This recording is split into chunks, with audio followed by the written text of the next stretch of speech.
like the quarter zips, shells out, take your other t-shirts over there. You won't want to miss out on. Get them on supplies last or at the merch tent.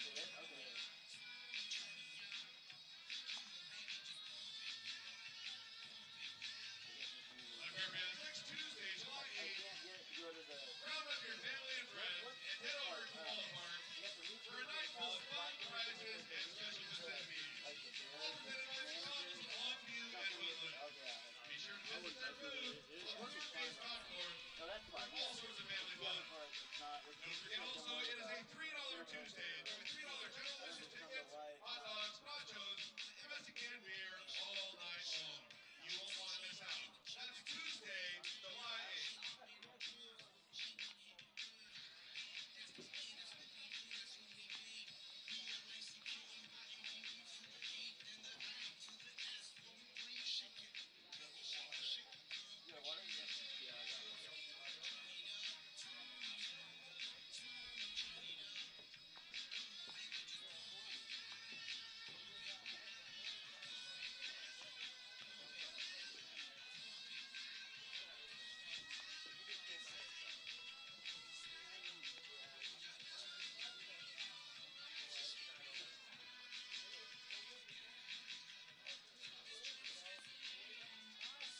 All available play bills and play credit at any time.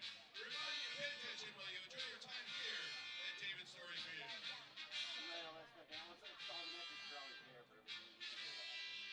What's the most you got?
Thank you, Michelle.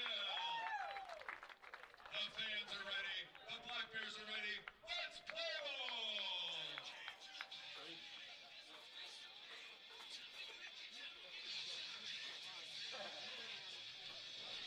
ball! Oh, happy Sunday to everybody out here. We are here in David Story Field in Longview, Washington, ready to go for Game 3 of this 3-game series between the Springfield Drifters and the Cowlitz Black Bears.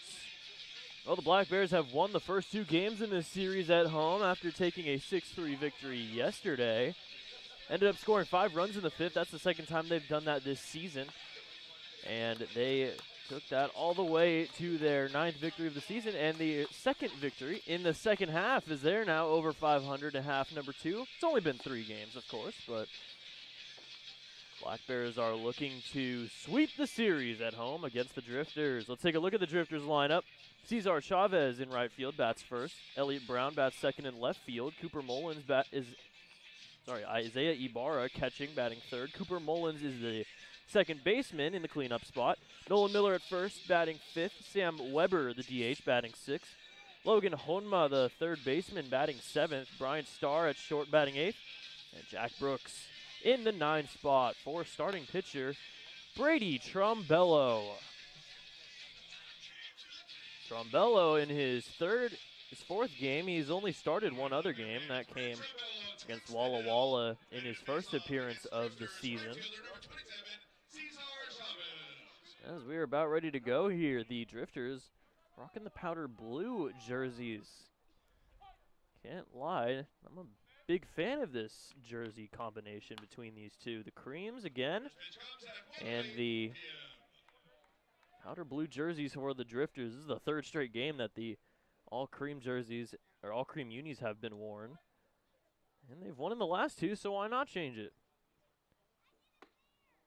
Inside for ball 1, 1-1 to Cesar Chavez, who has had a very good series so far. 2 for 4 in both of his games. Inside, and it's 2-1. Chavez 2 for 4 yesterday, stole 2 bags, and is now 4 for 8 on the season, or on the series.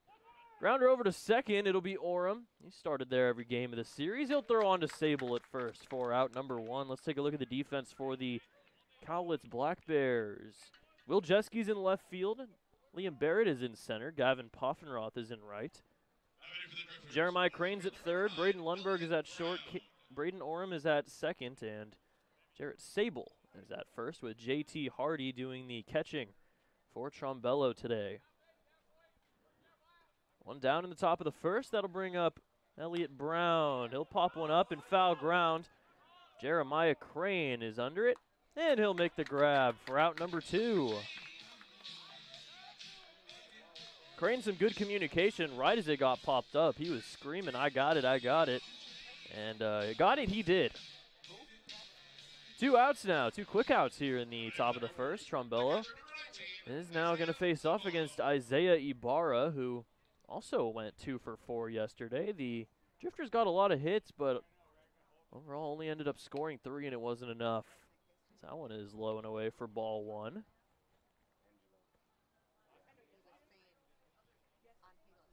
Ibarra had a 2 for 8 so far in this series.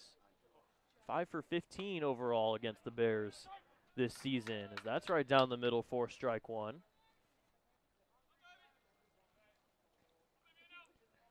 Trombello has a fastball changeup cutter combination. Grounder over to the Drifters dugout foul, and it's 1-2. Fastball gets up to around 90, possibly 91, and the changeup is 84, 86. 1-2. That gets past Hardy and will hit the boards. Bit high, and it's 2-2. Ellie Barra hit an RBI double in his game yesterday. Ended up scoring after that double on the error by Orem at second. Strike 3 called. Good start for Brady Trombello. He gets 1, 2, 3 going in the top of the first. We head to the bottom half. It is no score here in Longview. Hey, Black Bear fans, get ready for a season of unbeatable offers. Our summer promotion schedule has only started. There are more events to come that everyone could enjoy. Tuesday, Each summer is to be with family and friends and watch these talented baseball players. The folks over at Dick Hanna Toyota know a thing or two about nice. Dick Hanna has been around for over 75 years, and they're a local family-owned business with a tradition of supporting our community. Dick Hanna Toyota. Believe in nice. fun night with an exciting mini bat giveaway.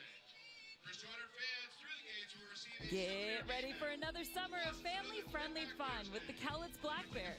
Rally your crew and head down to David Story Field for delicious food and drinks, affordable entertainment, and unforgettable memories. The Black Bears can host your group, business, friends, and youth sports team. Whether you're entertaining clients, treating your employees, or just looking for a fun night out with coworkers, David Story Field is the place to be.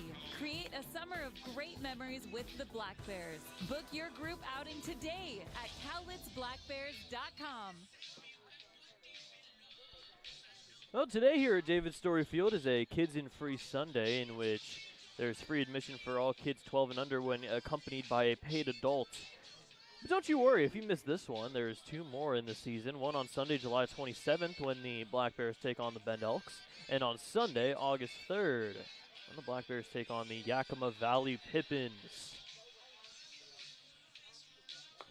Bottom first, a nice 1-2-3 for Brady Trombello. Let's take a look at the Black Bears lineup, presented by Cowlitz River Dental.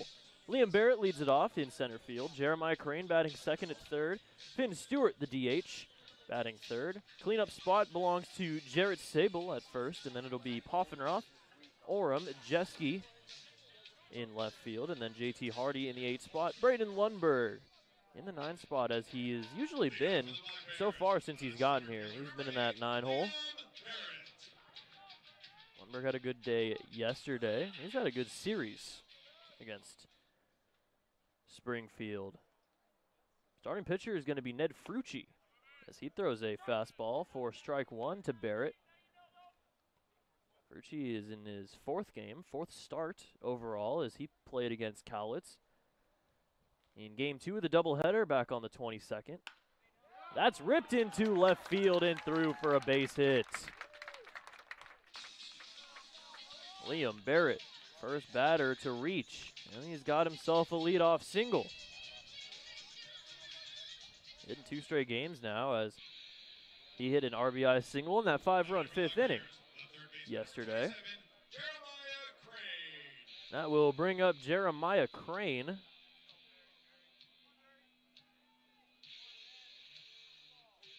Couple of UCSB Gauchos at the top of the lineup today. No Meissner, though, in the starting 9, and Aber pitched yesterday outside for ball 1. Will Frucci in game 2 of the doubleheader on the 22nd. Pitched 4 scoreless, gave up 3 hits, walked 1, and struck 1 out. Springfield won that game 2-0. That's the only game they've won against Cowlitz this season. Bit low, and it's 2-0. Well, Crane has found ways to get on with ease so far, only in 2 games, but has a double already. He's driven in a run, has walked twice, and has gotten hit by a pitch. Throw on to first is not in time. It's a very nice day here in Longview. 78 degrees, a little on the warmer side, but very nice skies, and let's say perfect weather for a 105 game. 2-0. Blooper over to second. It'll be scooped up by Mullins. Throw to second for 1, and on to first, not in time. Well, Barrett was toast at second either way, even if Mullins at second had caught that or got it on a bounce. But leadoff runner is out for out number 1, and Jeremiah Crane will reach on the fielder's choice. That will bring up Finn Stewart.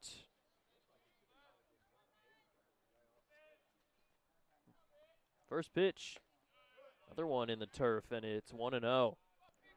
Finn Stewart hit a very clutch 2-run double to give the Bears a 4-2 lead, and they would not give that lead back. Big part of that 5-run inning. Now is at 17 RBIs on the season as he fouls one back to the netting. 17 RBIs leads the Black Bears. Having a lot better series than he did in the first series at the Hamlin Sports Complex. He went 0 for 6 there, but so far in this series, he is 4 for 8. 3-hit game on Friday. Swung on and missed, and it's 1-2. Well, Frucci coming out of UC Davis, part of the Aggies organization. Had a 4.98 ERA this season in 47 innings. Pitched a lot for a freshman at a D1 school. As that'll hit the zone for strike 3. Inside corner gets Finn Stewart looking. And that's out number 2. First strikeout of the day for Frucci. He's now got 6 on the season. And that'll bring up Jarrett Sable.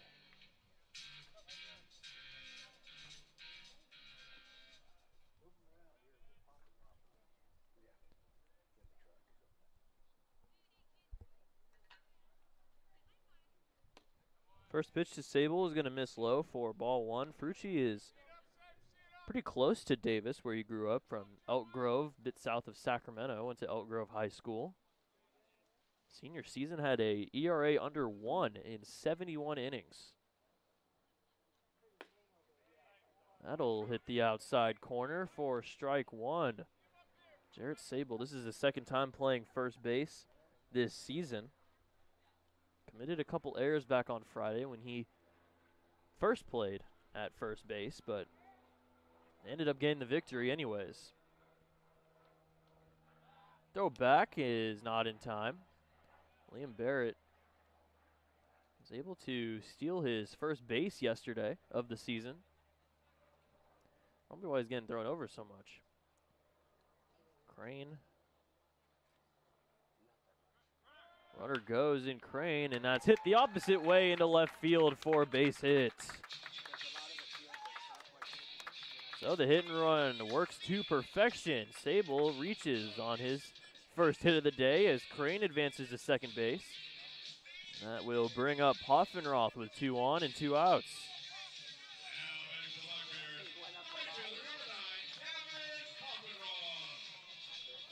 Well, we haven't seen Hoffenroth yet this series. Has gone a couple days off, but is back in the starting 9 and playing in right field. Went 2 for 9 against Springfield in their road series. Outside for ball 1. Can you believe it? The wind is blowing right to left. First time I've seen that so far this season. Could be good for the righty Poff.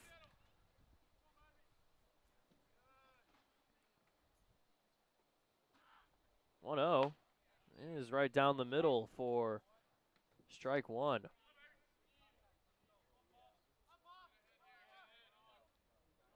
Well, Frucci's last outing, he pitched 4 innings against Marion, gave up 4 runs on 4 hits back on the 29th, so hasn't pitched in a good bit, but played well against Cowlitz already this season. 1-1. That one will hit the zone on the outside corner for strike 2.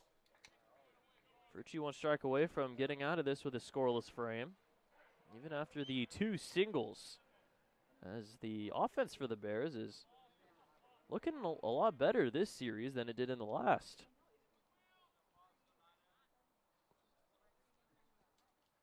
1-2. That will get past Ibarra. And both Crane and Sable will advance 90 feet.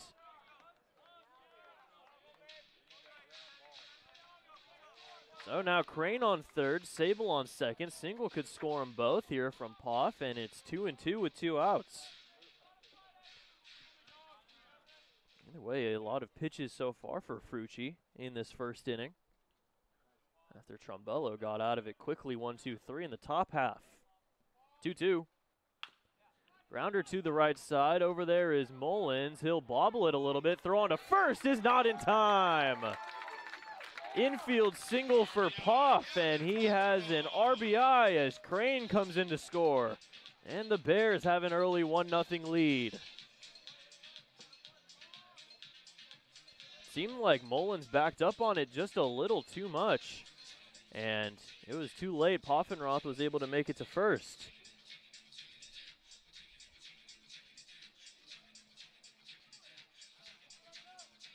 Time is called. Runners are at the corners now with 2 outs and a run already in. Black Bears strike first here in the bottom of the first. Yesterday, the Drifters scored first, and the Black Bears came back down 2 in that 5-run fifth. They are 5-7 this season when they score first. And then it'll be Orem.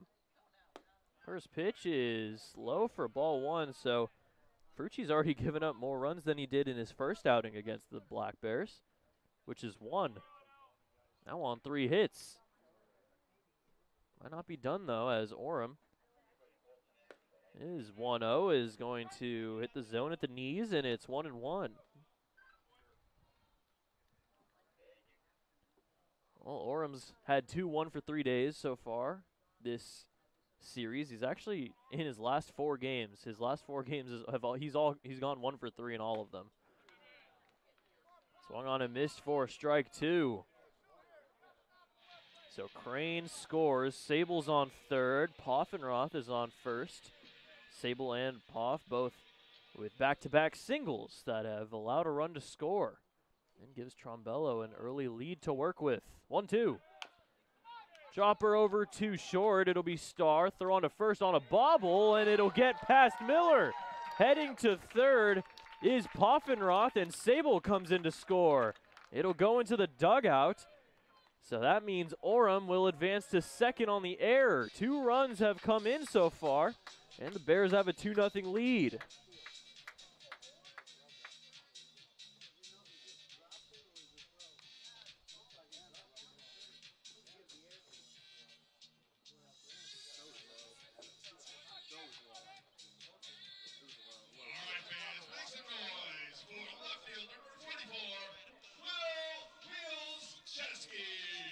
Well, a unfortunate turn of events for the Drifters have allowed 2 runs to score for the Black Bears, as Will Jeske will try to extend the lead after 2 already in. The error on Starr at short as he bobbles it and throws a bit low. It gets past Miller. Now it's back at second and third after both runners advance. On the ball going into the dugout. Fouled off by Jeske, and it's 0-2.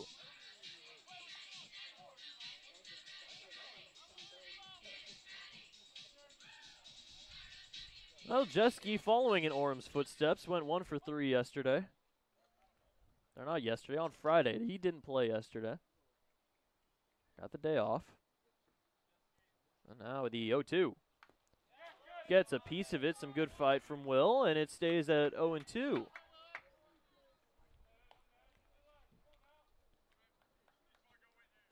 So the 3 singles and the error have allowed 2 runs to come in on 3 hits, as the offense is coming to life a little bit. They've scored 5, then 6, and now already 2 today. 0-2. Fly ball into center field. Brooks running forward, and he's under it. He'll make the grab for out number 3, but a very good start for Cowlitz as they score 2 and have a 2-0 lead heading to the top of the second. Hey there, everyone. It's me, the voice of summer. And I'm here to talk to you about the Seize the Debit Summer Sweepstakes by Fiber Federal Credit Union. It's good, clean fun in the sun where some lucky member could win bigger than a giant wave off Maui. So roll out the blanket, put some surf tunes on, and use your Fiber debit card to catch your share of our $9,000 plus prize wave. Every time you use your Fiber debit card for a purchase of $5 or more, you'll be entered into our Seize the Debit Summer Sweepstakes. Like the sea, you know, with water and swimsuits. 3 Fiber family members each week will win $100, and 1 member will win the $5,000 grand prize October 1st. Whew, I'm getting dizzy just thinking about all the cha-chaing I can do with that moolah. Visit fibercu.com/sweepstakes for the official rules, and cowabunga if you must. Fiber Federal Credit Union. We're kind of like a family, only we're a credit union. Odds of winning depend on number of entries received. No purchase necessary to win. Federally insured by NCUA.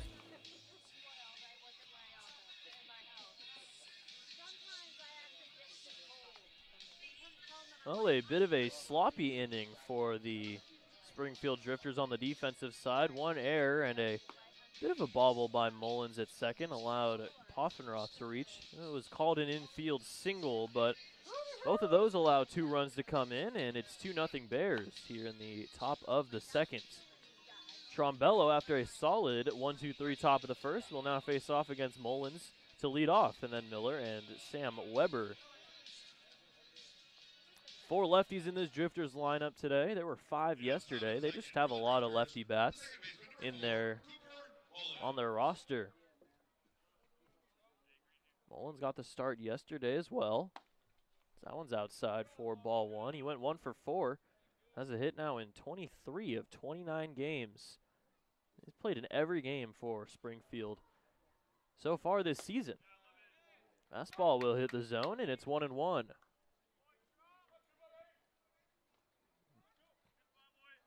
Hitting at a .327 now. 34 hits, 29 games. Swung on and missed, and it's 1-2. And a 1 for 5 in this series. Overall against Cowlitz, 3 for 11 this season in 4 games. It's a bit low for ball 2. Well, Mullins is originally from Lexington, Kentucky, but grew up nearby in Eugene, Oregon, which is why he chose to pick his hometown Drifters. Fly ball into center field. Under it is Liam Barrett, and he'll make the grab for out number 1.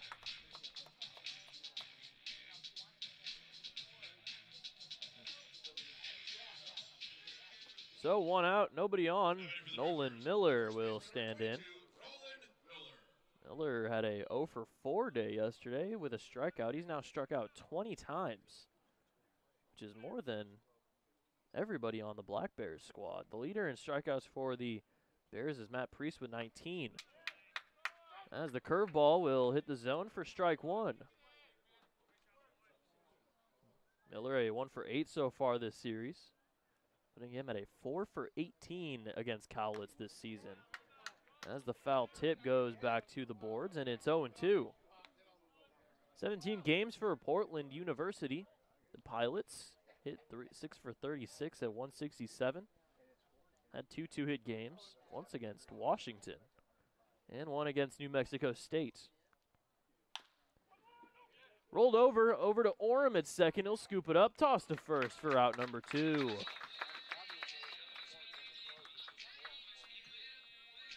First 5 retired for Trombello. It'll be Sam Weber, who we have not seen yet in this series.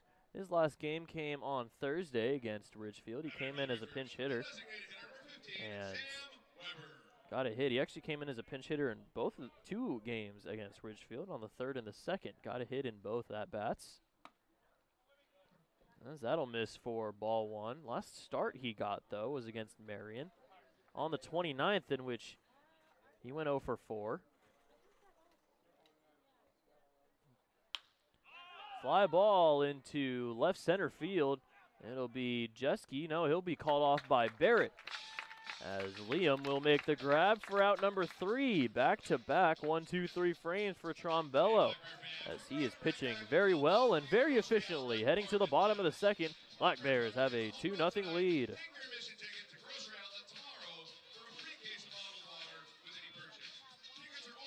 You know what it takes to be successful. When you're ready for a bank that looks at the world like you do, bank outside the ordinary with Heritage Bank. Located here in Longview at 927 Commerce, or online at heritagebanknw.com. That's heritagebanknw.com. Member FDIC.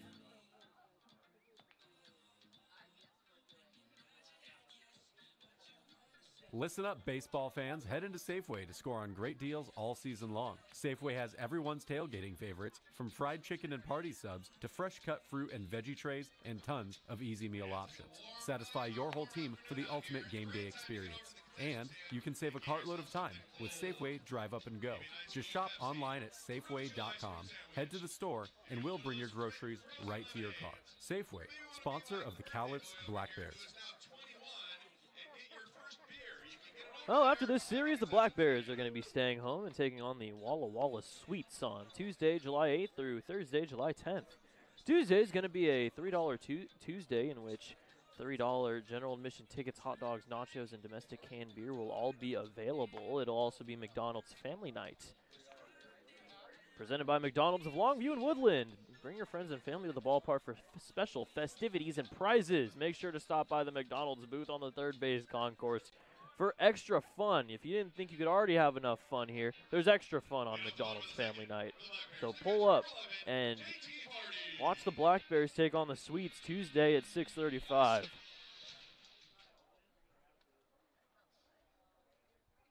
Frucci back out there, and he'll face off against JT Hardy, who swings and misses for strike one. Haven't seen JT Hardy yet this series. Haven't seen him in quite a bit since Holt Williams has become the main starting catcher. Swung on and missed, and it's 0-2.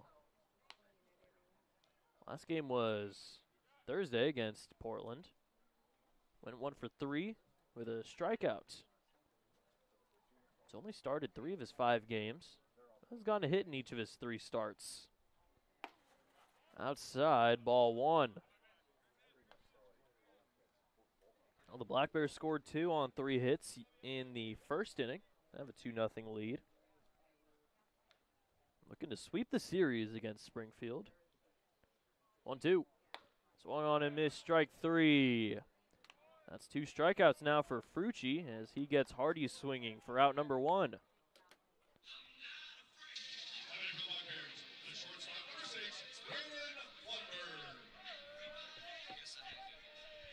That will bring up Braden Lundberg. Lundberg has gotten 3 hits in this series. Out of his 5 so far this season, is having a good series. Went 2 for 3 on Friday, 1 for 3 yesterday. Takes the curveball for strike 1. Top of the lineup on deck in Barrett. Here's the 0-1. Swung on and missed. It's 0-2.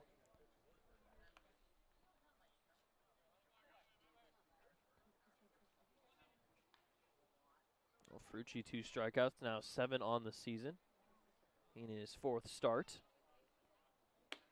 Just outside, and it's 1-2.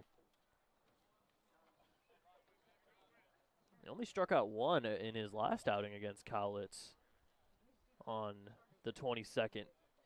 Didn't give up an earned run, though. Already has 1. 1 earned, 2 in total. So that's fouled off, and it'll stay 1-2. Frucci had a 6.5. As mentioned yesterday, the Drifters have a lot of very tall guys on their team.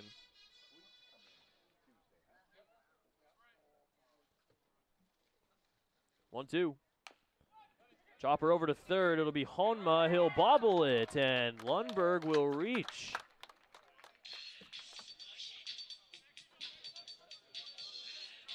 I'll see what they call that. It's going to be an error on Honma, the second error of the day for the Drifters. They're now up to 48 on the season. They've now overpassed Cowlitz. Cowlitz with 47 errors this season, and Springfield now with 48 after the Honma bobble. That allows Lundberg to reach with 1 out. Back to the top of the lineup. Liam Barrett hit a rocket single to the opposite field in his first at-bat. Curveball misses for ball 1. Ended up getting out at second on a Jeremiah Crane fielder's choice. And Crane ended up scoring the first of 2 runs.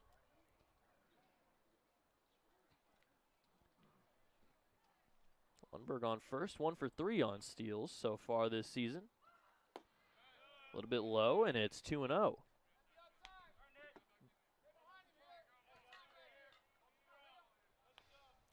Well, Drifters already have more errors today than they did yesterday.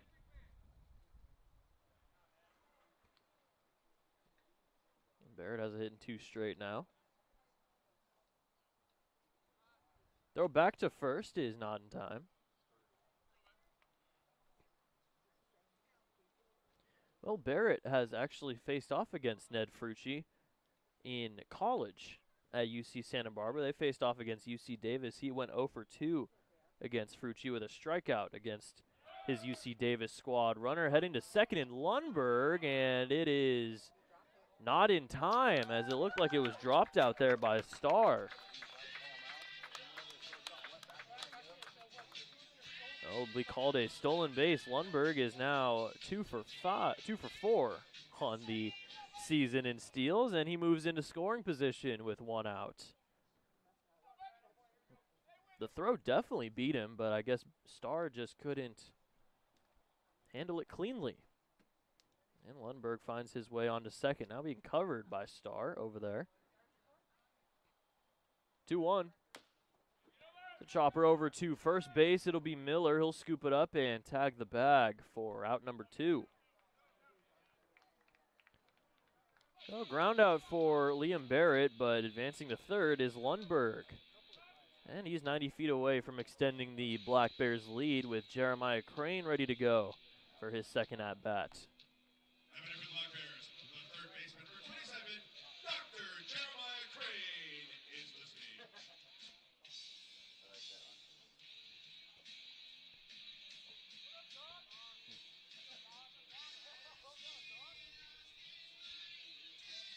Jeremiah Crane comes into the game. Seems like he's getting called Doc because of our PA guy. Shout out. Grounder over to short. It'll be Starr. Throw on to first. He's going to have to go, and it'll be way over the head of Miller. And scoring is Barrett.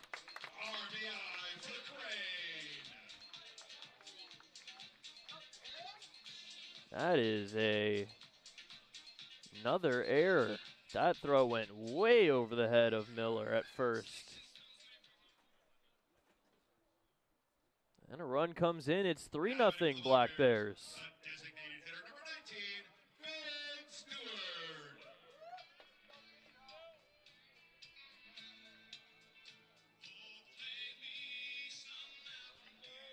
Finn Stewart now up with a man on first in Jeremiah Crane.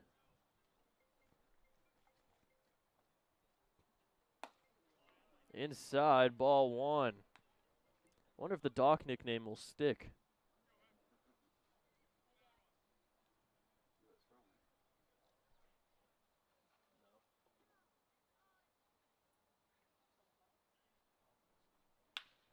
Grounder over to third. It'll be foul as Honma will scoop it up.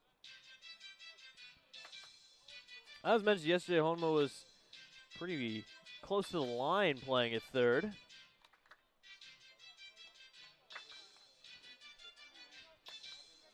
Struck out looking in his first at-bat is 0 for 1. First of 2 strikeouts for Frucci so far, but he's now given up 3 runs. Only 1 of them earned, though, on 4 hits. That will get past Ibarra, and taking second is Crane. Well, it has been a very sloppy game on the defensive side of the ball for the Drifters. There's a bobble at third by Honma, the overthrow at short by Starr. Could have gotten Lundberg, but Starr drops it on the throw from Ibarra.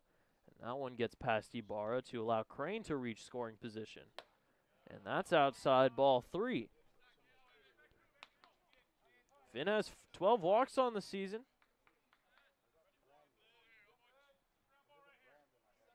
Walked yesterday in his 1 for 3 day. Drove in 2. Had an RBI in 3 of his last 5 games. 3-1. Ripped into left field, a base hit. Rounding third is Crane as it gets past Brown. Crane will score an RBI single for Finn Stewart. And it's 4-0 Cowlitz.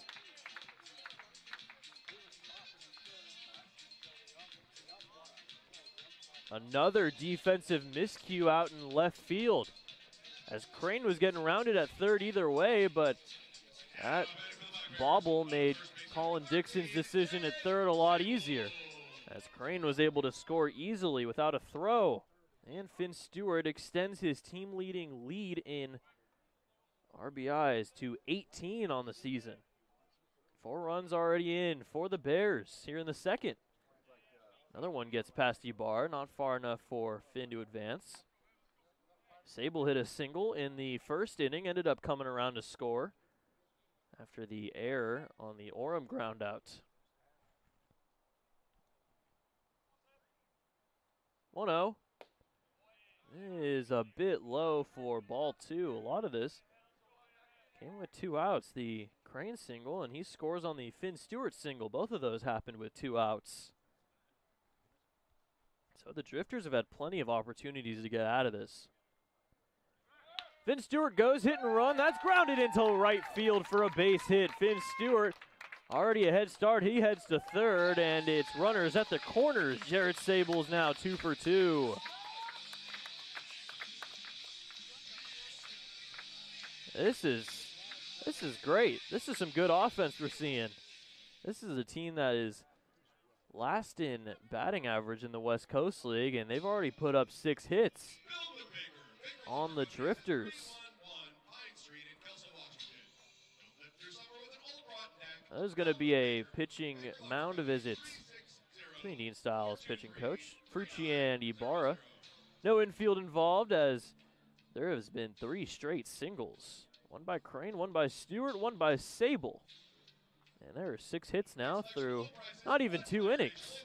As Boffenroth drove in one of those runs. He drove in Jeremiah Crane with an RBI single. So he's already done some good on the offensive side, but can do better here if need be.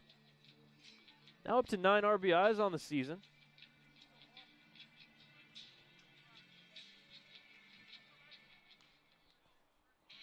Already leads the team in batting average for a player with at least 15 games. He'll up that average with that single, but I'm looking to drive in a couple more here. Runners on first and third. Finn Stewart advances 2 bags on the single by Sable, who's on first. First pitch to Poff. Grounder over to Honma at third. He'll throw on to first. And in time for out number 3, but the Black Bears take advantage of a couple of defensive miscues from Springfield, and they have a 4-0 lead heading to the top of the third. Join the Cowlitz Black Bears for a summer full of fun with $3 Tuesdays and kids and free Sundays. Every Tuesday home game, general admission tickets, hot dogs, nachos, and domestic canned beer are all just $3. Plus, every Sunday, kids 12 and under get free admission when accompanied by an adult thanks to Peace Health and the Daily News. Don't miss out on affordable family fun every Tuesday and Sunday with the Cowlitz Black Bears. Get your tickets today at cowlitzblackbears.com.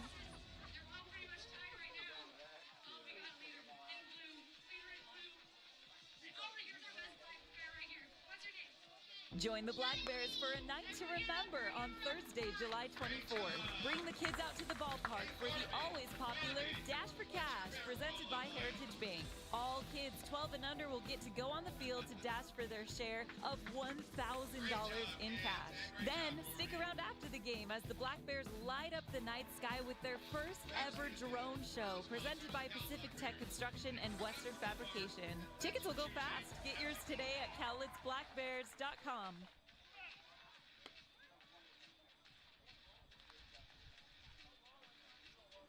Black Bears have a 4-0 lead in the top of the third. 4 runs on 6 hits with no errors.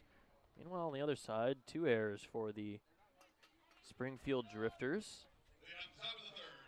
And they've allowed 4 runs to score. Only 1 of them earned to Frucci, though, because of the defensive miscues. Trombello, on the other side, has been pitching great. He's faced 6 batters, retired them all, and now faces off against Honma.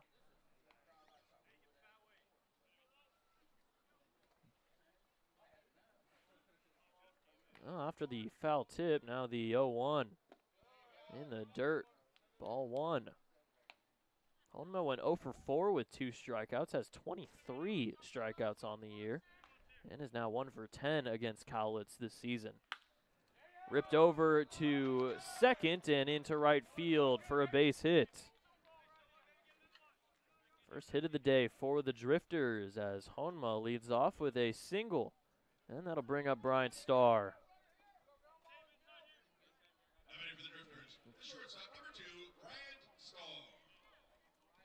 Brian Starr 1 for 3 yesterday, stole a bag. Honma on first is 4 for 5 on steals. This is a team that steals a decent amount of bags. Bit high and inside on the fastball for ball 1.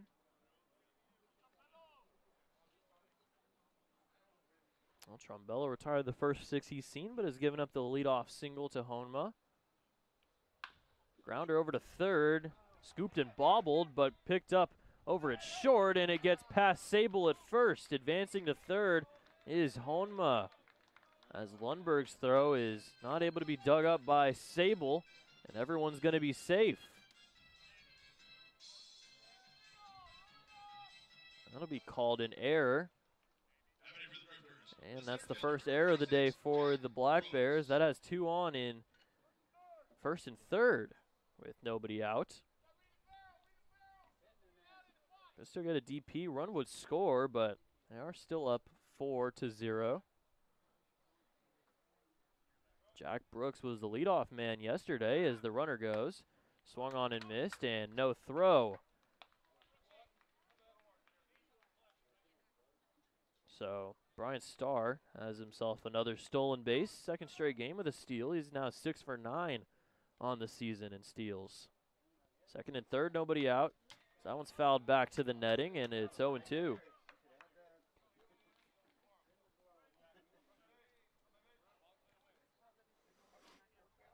Brooks yesterday went 0 for 3. He is now 1 for 9 against Cowlitz this season. The only hit getting as a pinch hitter in the 9th on Friday, as that one's in the turf, and it's 1-2. So Honma on third, Starr on second. Nobody out. Now the 1-2 to Brooks.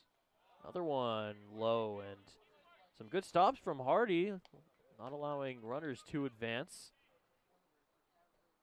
And now the count tied up at 2 apiece. 2-2. Oh, check swing, but he didn't go around as it's outside, and the count is full, 3-2. Well, if he walks, the tying run would be at the plate in Cesar Chavez at the top of the lineup. 3-2. That is ball 4. That will load him up with nobody out. And Cesar Chavez, the best hitter that the Drifters have, at least in this series, is going to head up to the plate with bases loaded, nobody out. But before that, Dan Spencer wants to have a chat with Trombello as well as JT Hardy. Well, Black Bears are in, or the Drifters are in slam range if it needs to be a slam from Chavez. He doesn't have a home run yet this season. He does have 4 hits in this series, has driven in 1 and has stolen 3 bases. His first at bat, he grounded out to second.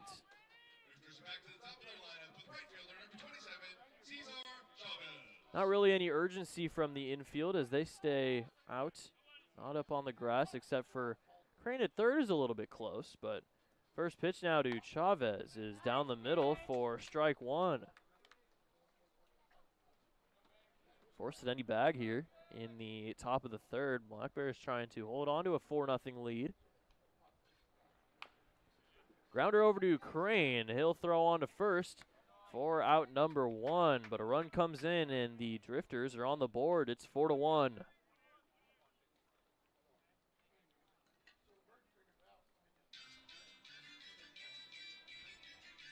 So Starr's now on third. Brooks is on second. 1 out. As that'll bring up Elliott Brown. He popped up to Crane in foul territory in his first at-bat. Now 2 on, 1 out, a run already in after the ground out. So that one's outside for ball 1. That's the 5th RBI for Chavez this season. And the 2nd of the series. Trombello out of Texas Tech, his redshirt freshman year this year. Only pitched 3 2/3 for the Red Raiders as Bunch showed, and he whiffs on it, so it's 1-1. Trombello pitched against Springfield as well in Game 2 of the doubleheader on the 22nd, so both these guys faced off in that game, and he only threw 2 innings, gave up 1 run. Fouled back to the screen, and it's 1-2. He's had a good last 2 outings since his first outing against Walla Walla, his debut, when he went just an inning, gave up 4 runs against the Sweets. Look, in Corvallis, last Sunday, he pitched 3 scoreless against a good Corvallis squad. 1-2, check swing, didn't go as it's outside for ball 2.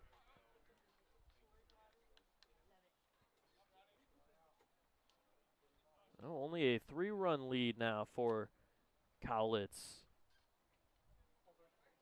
2-2. Inside, 3-2. Walk would load the bases yet again for Ibarra.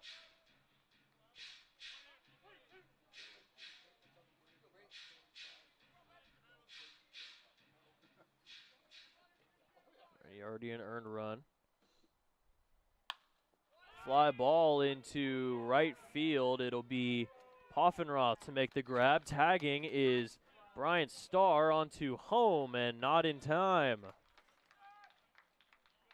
As the Drifters have cut the lead in half, it's 4-2 after the sac fly from Elliott Brown.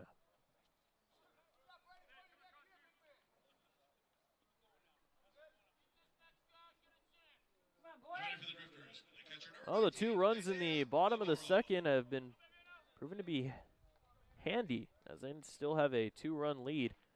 Man on third, though, in Brooks with 2 outs for Ibarra. That one's inside for ball 1. Ibarra has a strikeout looking. Only strikeout of the day for Trombello. He now has 4 on the season.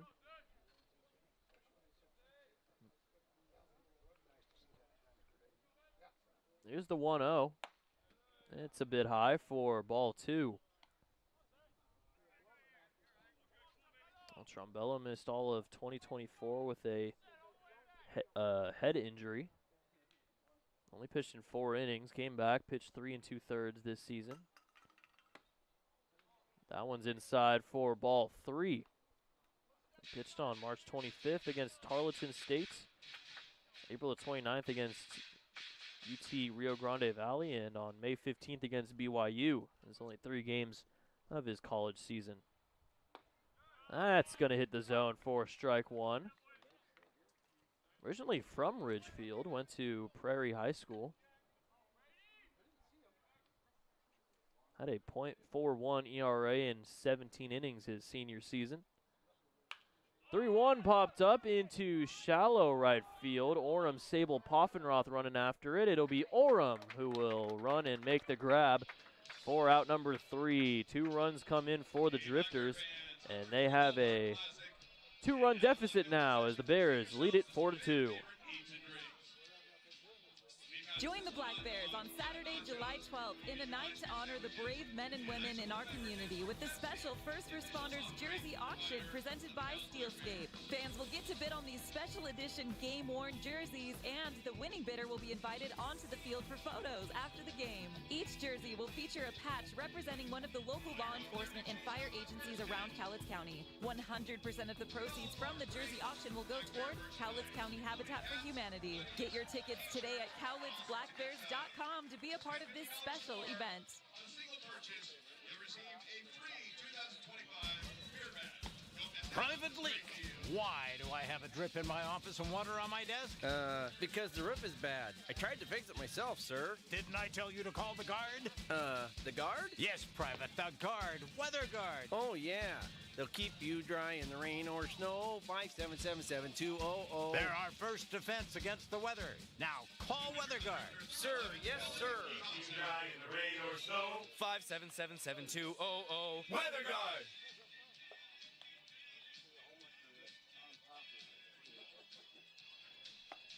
Bottom of the third, Ned Frucci only goes 2 innings as he gives up 6 hits, 4 runs, only 1 earned. Doesn't walk anybody and strikes out 2. The new pitcher for the Drifters is going to be Billy Dotson. Billy Dodson will come in and face Orem Jeske and JT Hardy, the top 3, in the bottom of the third. A lot of 2s up on the scoreboard as 2 runs in the bottom of the first, 2 runs in the bottom of the second, 2 runs in the top of the third as the Drifters have 2 runs on 2 hits with 2 errors. And you'll never guess what number is batting right now. Braden Orem comes up, number 2, as he will face off against Billy Dotson. Haven't seen him yet this season as he didn't pitch in either this series or the last one against the Black Bears. So this is the first time the Black Bear offense will be getting a look at Billy Dotson. First pitch. That'll hit the zone for strike 1. Well, Dotson has been here for a very long time. Has the Springfield Drifters record for most innings pitched in a career at 102. As that's a chopper to third. Honma will throw on to first for out number 1. That'll bring up Will Jeske. Well, Billy Dotson has a good amount of pitches, mostly uses the fastball. Also has a sinker changeup cutter and a slider, as well as a curveball, as that one is going to hit the zone on the inside half for strike 1. He's from Ottawa University, Arizona, so teammates with Chase Brushy. That's low for ball 1 to Will Jeske, who flew out to center field in his first at-bat. Dotson in his 12th game of the season, as it's another chopper to third. Honma busy over there at the hot corner. He'll throw on to first for out number 2. He's gotten 3 straight groundouts. Poff grounded to him to end the second inning. Now he's gotten 2 straight here in the third.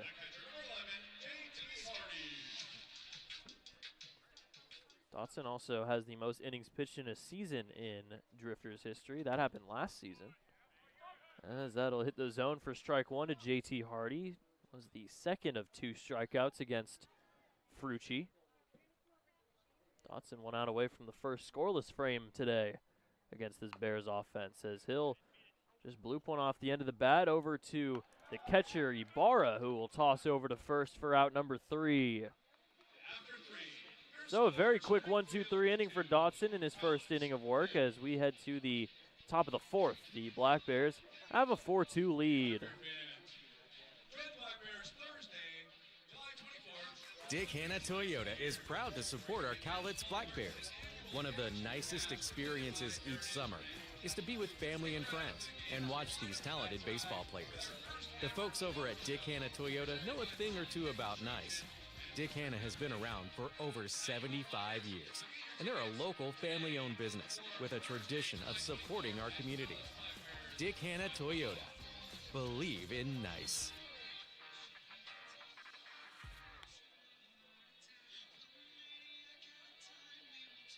Get ready for another summer of family-friendly fun with the Cowlitz Black Bears. Rally your crew and head down to David Story Field for delicious food and drinks, affordable entertainment, and unforgettable memories. The Black Bears can host your group, business, friends, and youth sports team. Whether you're entertaining clients, treating your employees, or just looking for a fun night out with coworkers, David Story Field is the place to be. Create a summer of great memories with the Black Bears. Book your group outing today at cowlitzblackbears.com. Well, it seems like we're getting a Black Bears debut every game at this point. We have one here today as Brady Trombello is out of the game after throwing 3 innings, 2 hits, 2 earned runs, 1 walk, 1 strikeout. It'll be his Texas Tech teammate, Tabor Fast, making his Cowlitz debut. Lefty in the bullpen, as we only have 2 bullpen lefties now with Fast coming into the game. That'll bring Cooper Mullins, Nolan Miller, Sam Weber, the first 2 being lefties against the lefty and Fast, who was with Texas Tech in 2024 but hasn't played in a while because he took a gap year this season. The redshirt sophomore heading into the fall season is going to be staying at Texas Tech, but took a gap year, has not pitched in a bit. As you're looking to get some innings for the Bears, as the first pitch will miss a bit high for ball 1. Fast Texas Tech in 2024 had a 9 ERA in 8 innings. That one is in the dirt, ball 2. He only pitched 8 innings because he had a labrum injury which took him out for the season. But in his first season in 2023, he was a part of the starting rotation. As that'll miss low, ball 3. Mullins has a fly out to center. He's 0 for 1 today. 3-0. Is going to miss for ball 4. So 4-pitch walk to start off the season for Tabor Fast, and that'll bring up Nolan Miller. Mullins on first. 6 stolen bases on the year out of 8 attempts.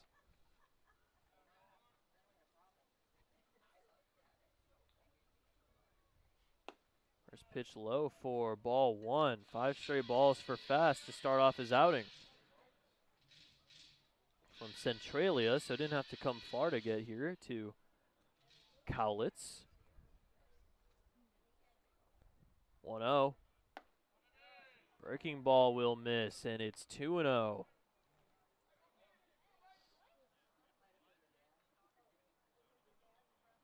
Meeting at the mound here between Sable and Fast. Just a little pep up, try and get him to throw some strikes and keep more runners from getting on, as it won't be counted as a mound visit. Fast a 1.81 ERA in 27 innings with Olympia High School his senior year in 2022, as that is low for ball 3. Well, Fast might get a short leash here from Dan Spencer if he ends up walking second straight guy, as he will do that. 2 straight 4-pitch walks for Fast. And the first 2 have reached. Mullins on to second, Miller to first.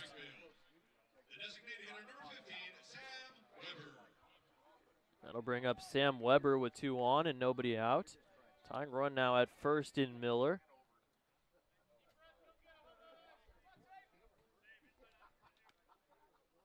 Could still get out of this with the double play, but nobody out. First pitch, there's strike 1. As Fast is now up in the count now, 0-1 against Weber, who flew out to center in his first at-bat, is 0 for 1. 0-1 pitch, shows bunt. Breaking ball, it will hit the zone as Weber pulls it back, and it's 0-2.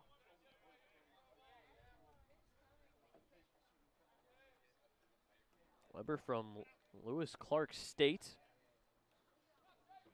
Hitting at a 160, went 0 for 8 against Cowlitz in their first series.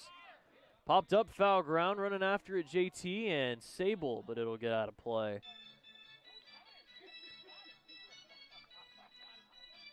Still an 0-2 to Weber.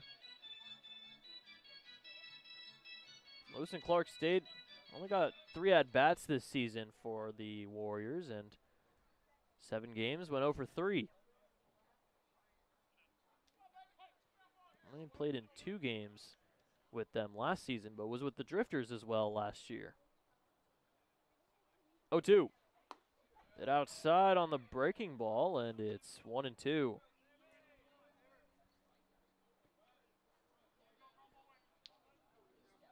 Well, Weber has a brother named Wilson who plays at Oregon State. Well, Weber just hasn't gotten much playing time with the Lewis Clark State Warriors from Lewiston, Idaho. Grounder over to second. It'll be Orem. He'll toss it on to first. For out number 1 would minimize the double play as both runners were going. Mullins takes third and Nolan Miller takes second. Well, one out here in the top of the 4th as the Drifters could be one hit away from tying this game up at 4.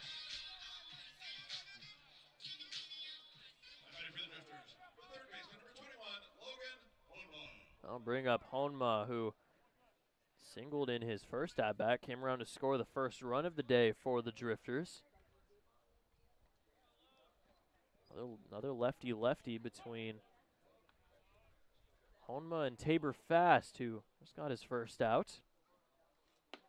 First pitch misses a bit low for ball 1. Well, Fast, he has a grandfather named Darcy Fast, who played 8 games in the major leagues with the 1968 Chicago Cubs. Fly ball, foul ground into shallow left field. Running after it is Lundberg, but it will drop it foul. A good effort there from Lundberg and Jeske out in left field, but neither of them were able to track it down.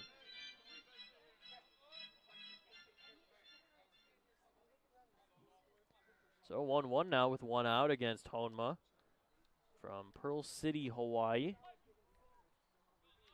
Bit southwest of Honolulu. A lot of the Hawaii guys are from Oahu, the most populated island. Grounder back to Fast, and he'll throw on to first. 4 out number 2 as neither runner will advance. And that's a big second out for Tabor. Still can get out of this scoreless. And has to deal with Brian Starr with 2 outs and 2 runners in scoring position.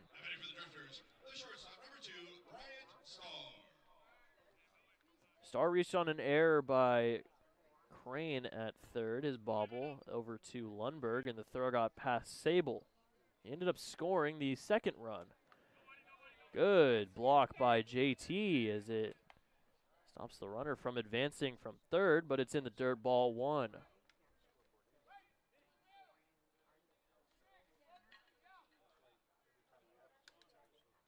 Tabor, the #1 left-handed pitcher out of Washington in high school, according to Perfect Games rankings. 1-0 fly ball into center field. Liam Barrett, he's under it. And Tabor Fast walks the first 2 on 8 balls, but gets out of the frame scoreless. As we head to the bottom of the 4th, the Black Bears still up 4-2. Hey there, everyone.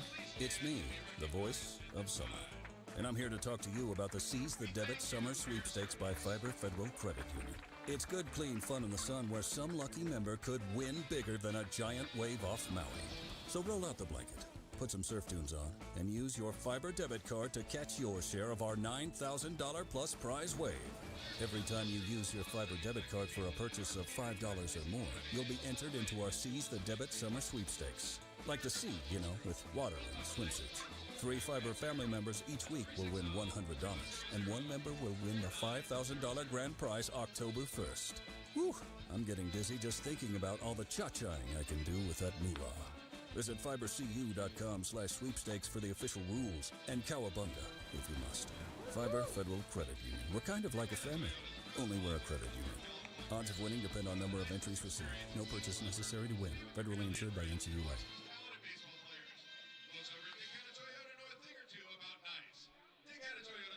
Billy Dotson back out there for another inning after a very quick 1-2-3 in the bottom of the 3rd.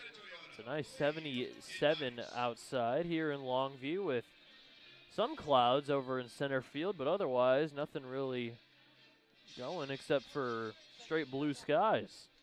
Very nice start of July day here in Longview. Braden Lundberg leads it off. It'll be him then the top of the lineup in Barrett and Crane. First pitch will miss for ball one. Lundberg reached on an error over at third by Honma. His grounder bobbled over there at third, and Lundberg ended up coming around to score. That's in the turf, and it's 2-0. Well, Dotson has a 14 ERA in 9 1/3. It will definitely go down after the 1-2-3, but still out there, trying to get a couple more innings in him. Now at 10 1/3. That one's outside for ball 3. He's walked 12 guys, has only struck out 3. And has given up 17 earned runs. That includes 3 earned runs in his past 2 outings, as he will hit Braden Lundberg, and he'll take first on the hit by pitch.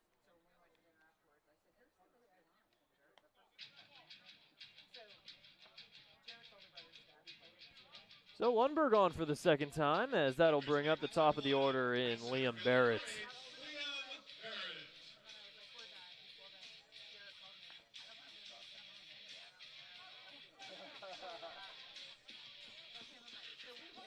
Oh, Liam Barrett is 1 for 2, hit a good single to the opposite field in the first, and grounded out to first in the second inning. Shows bunt, pulls it back, and it's called strike 1. So Dotson has been with the Drifters since 2023, his 3rd year with Springfield. So he has set a lot of pitching records for the Springfield Drifters, just because their team is relatively new. They just got established in 2022. So that's why he has the most innings pitched in a career for the Drifters, only at 103 now. 0-1. High and away, and it's 1-1 to Barrett. Last outing was on Thursday against Ridgefield. Pitched 2/3 of an inning, gave up 3 runs on 2 hits.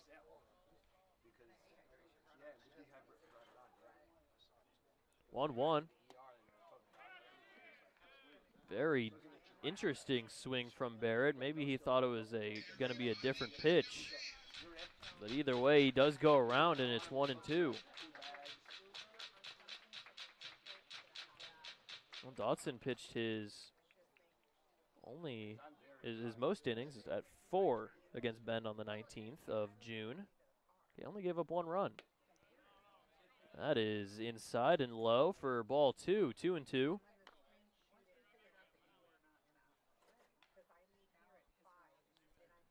Last time he didn't give up an earned run was on the 13th against the Portland Pickles. He pitched a scoreless inning.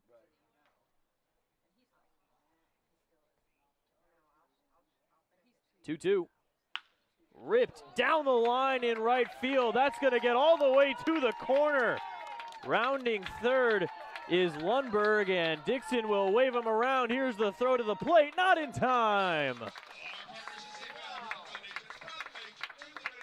A rope RBI double for Liam Barrett, and the Black Bears are back up 3. It's 5-2.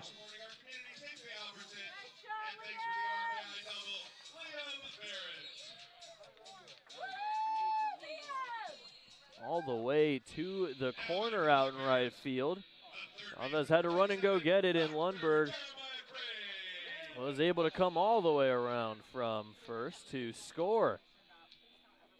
Black Bears are now up 3 yet again. And they've now scored 5 or more in every game this series, which is a good sign.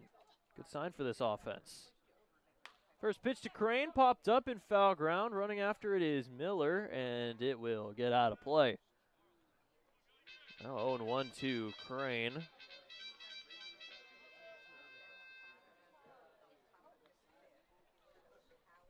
Crane has reached twice, once on a fielder's choice, once on a single, has scored 2 of the 5 runs. And time will be called as Crane and head coach Dan Spencer will have a chat.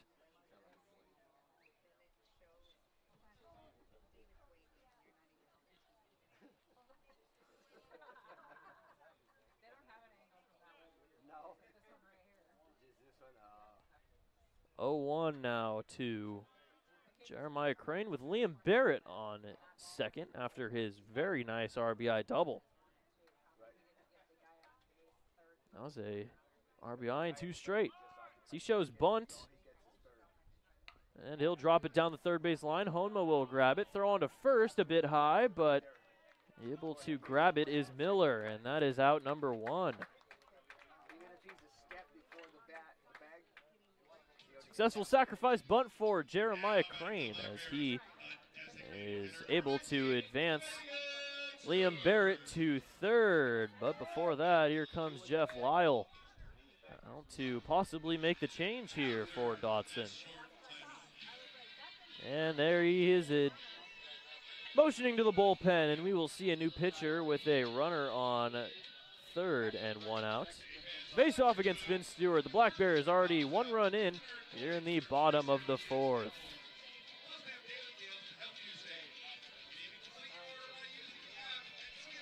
You know what it takes to be successful. When you're ready for a bank that looks at the world like you do, bank outside the ordinary with Heritage Bank. Located here in Longview at 927 Commerce or online at heritagebanknw.com. That's heritagebanknw.com. Member FDIC. Listen up, baseball fans. Head into Safeway to score on great deals all season long. Safeway has everyone's tailgating favorites, from fried chicken and party subs to fresh cut fruit and veggie trays and tons of easy meal options. Satisfy your whole team for the ultimate game day experience. And you can save a cartload of time with Safeway Drive Up and Go. Just shop online at Safeway.com, head to the store, and we'll bring your groceries right to your car. Safeway, sponsor of the Cowlitz Black Bears.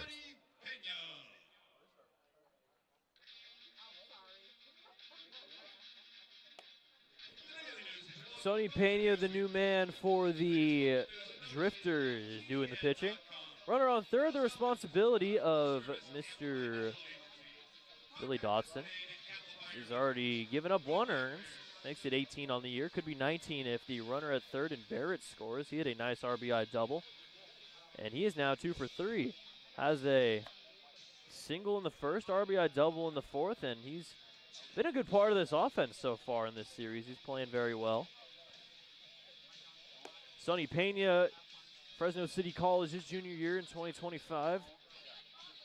Had a 3.81 ERA in 52 innings and is currently in the transfer portal. 6.60 ERA in 15 innings so far this season. Has a 0-3 record, though. His last outing came against Ridgefield on Wednesday. Gave up a run in an inning with a hit, a walk, and 2 strikeouts. And we're just about to get ready here for Finn Stewart's third at-bat. He hit an RBI single in the 2nd inning. Has a chance to drive in another run here, as the top of the lineup has been doing amazing. That's pretty much everyone in the lineup. They have 7 hits, and it's only the 4th. We have not seen offensive production like this at home this season. So it's really nice to see finally getting some hits together here in front of the home crowd, looking to sweep the series. First pitch to Finn Stewart. Swung on and missed for strike 1.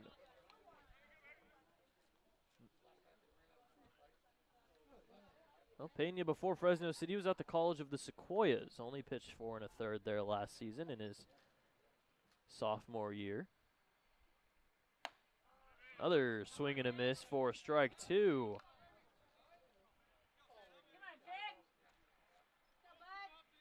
Well, anything in the outfield could score. Liam Barrett from third. Advance to third on the Crane sack bunt. Now the 0-2. That's into right field. Under it is Chavez. He'll make the grab. Tagging from third is Barrett, and he will score. He gets his arm in. A very close play, and Barrett evades the tag.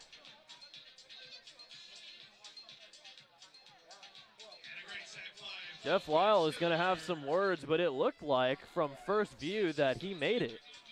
A very good slide from Barrett as the throw beat him. It was off to the side a little bit, but he was able to get his hand in. The throw on to third just in case he left early, but he didn't.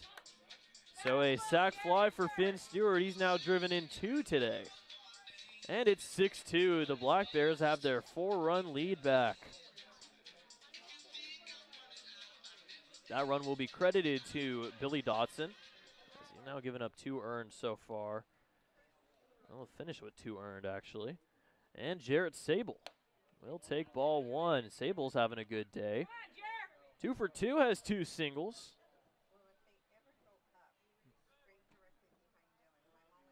1-0 pitch. Outside, 2-0.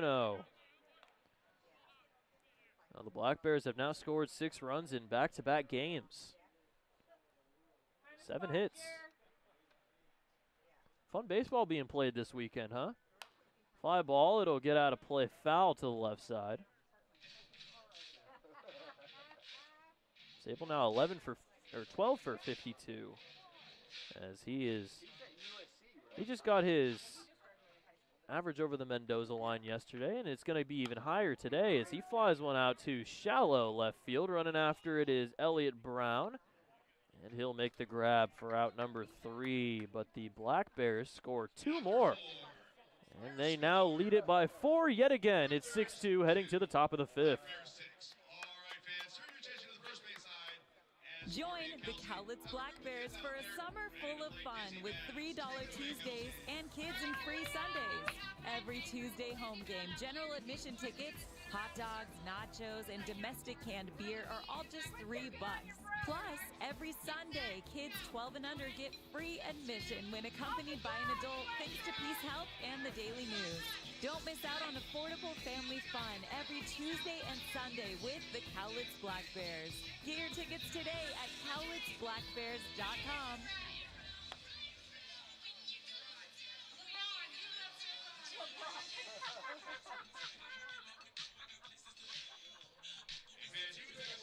Well, Thursday, July 10th is Cowlitz PUD night. Enjoy special giveaways and fun activities courtesy of Cowlitz PUD. Stay tuned for more details. Friday is Fiber Family Friday as the Black Bears take on the Northwest Star Nighthawks. Thanks to our friends at Fiber FCU and KUKN The Blitz. All fans who present a Fiber FCU card at the ticket gate will get $5 off their admission into the ballpark. Stop by the Fiber booth for a chance to win an amazing giveaway. Plus, make sure you find our on-field host before the 3rd inning to sign up for the always entertaining Fiber Bat Limbo. It's also our first Cub Club Member Day. All Cub Club members have free tickets to the game. Be sure to show your Cub Club member ID for special perks during the game. That was a lot of words. I didn't realize how many words that was going to be. But make sure to come to David Story Field. It's not just going to be this series. There's going to be 2 more. One against the Walla Walla Sweets and one a 2-gamer against the Northwest Star Nighthawks. Jack Brooks leads it off against Tabor Fast, who miraculously threw a scoreless frame in his first inning of work. As that'll hit the zone for strike 1. He walked the first 2 guys he saw this season on 8 balls, but was able to get out of it. So scoreless frame in his first inning of the season. And is now in a good pitcher's count 0-2 on Jack Brooks. Tabor Fast literally just got here today. Got his uniform about, 3 hours ago, and is now pitching. In the turf, and it's 1-2. Brooks is 0 for 0. Has not recorded an at-bat. He walked in the 3rd, advanced to 3rd, but didn't end up coming around to score. 1-2. Swung on and missed, strike 3. A great curveball for Tabor Fast. And his first strikeout of the season is out number 1 here in the 5th.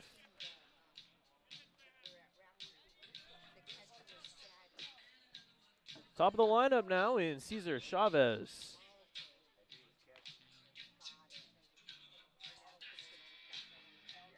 And Spencer out to talk with home plate umpire Dylan Self. Self doing the bases as well as he did on Friday with Jim Courtney on the bases. Self doing the balls and strikes while Courtney's on the base. Yeah, like Friday. Same two guys as Friday in the same spot. That lit the zone for strike one to Cesar Chavez, who is 0 for 2 today after back-to-back two-hit games. 0-1. Bit outside. It's 1-1. Well, the Black Bears have scored 2 runs in 3 of the 4 innings so far today. Fly ball into right field, heading Poffenroth's way as he's under it, and he'll make the grab for out number 2. Well, good start here in Tabor Fast's second inning. And he's retired the first 2, and that'll bring up Elliott Brown.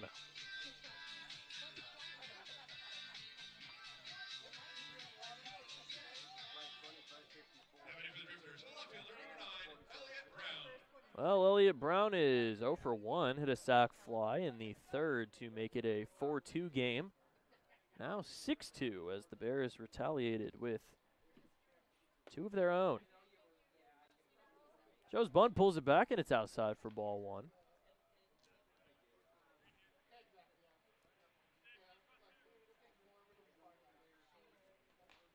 One-0, grounder over to Orem at second. He'll reach up for it, throw on to first, and a nice 1-2-3 inning for Tabor Fast.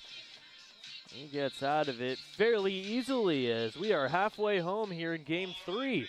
Black Bears are close to sweeping the Drifters, up 6-2.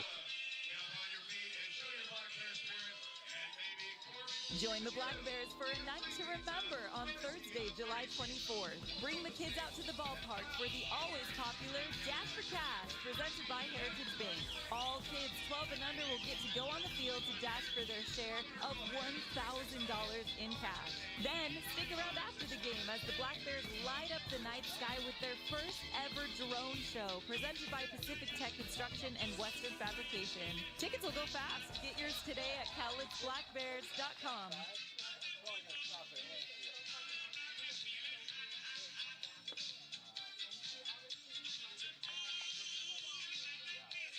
Join the Black Bears on Saturday, July 12th in a night to honor the brave men and women in our community with the special First Responders Jersey Auction presented by Steelscape. Fans will get to bid on these special edition game-worn jerseys, and the winning bidder will be invited onto the field for photos after the game.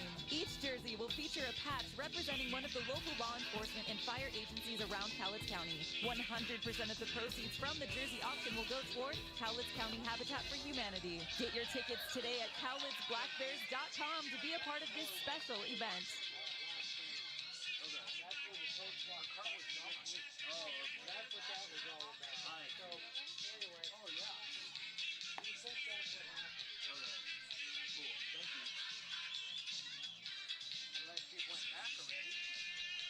I'm hearing from my sources that because of after the Dan Spencer meeting with the home plate umpire Dylan Self, another new guy for the Black Bears, Andy Cisneros, moved over to second base, and Braden Orem moved to third. So Jeremiah Crane's day is possibly over. Ripped down the left field line, but foul. That was a close one. But it ends up being strike one, a good knock for Poffenroth, but has to go back and face the 0-1 against Sonny Pena, who's back out there. Poff is 1 for 2, had an RBI single in the first.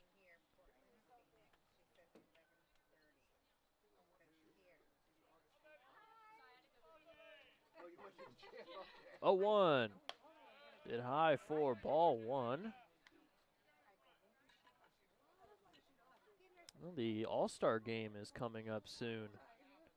And towards the All-Star break, the game this season is on July the 16th in Bellingham, home of the Bells. It was in Bellingham last season. That'll miss for ball 2. Now, the Black Bears hosted the All-Star game one year back in 2016. South beat the North 4-0. But otherwise, it hasn't been here since. And I guess it won't be since this is the last season at David Story Field. So that one's high for ball 3. Well, Bellingham's now hosted it 4 times, which is kind of crazy. 3-1. That is low for ball 4, and Poff will take first on the walk. He's now reached twice. That's the first walk of the day for Drifters pitching, even though they've given up 6.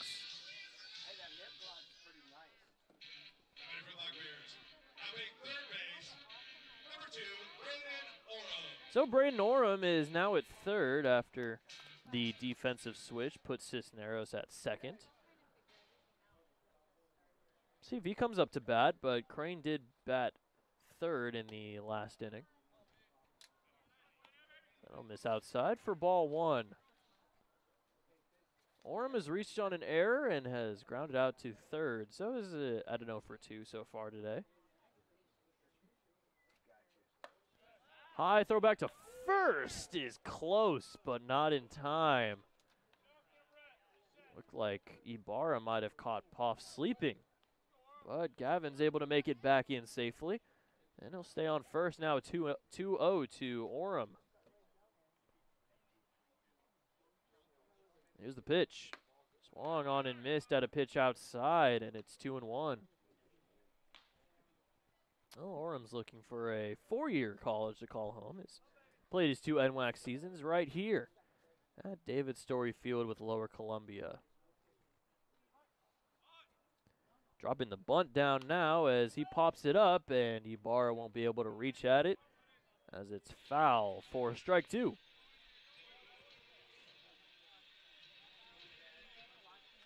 We'll see if Oram bunts here with 2 strikes. Pretty risky if he does, but I've seen it happen before.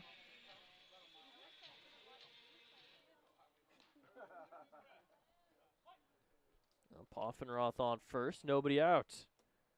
Now the 2-2. That is high, and it's a full count, 3-2.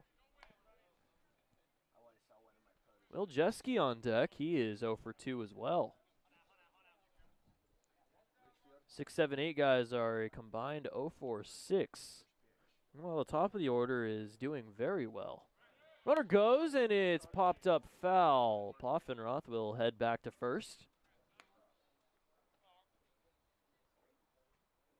Bottom 4 guys in the lineup are 0 for 7. Meanwhile, the top 5 guys in the lineup are 7 for 13.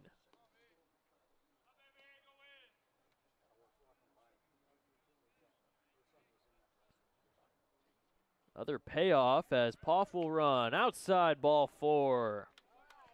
Back-to-back walks to lead off the bottom of the 5th. As Poffenroth will take second. Oram heads to first, and there's 2 on with nobody out for Will Jeske.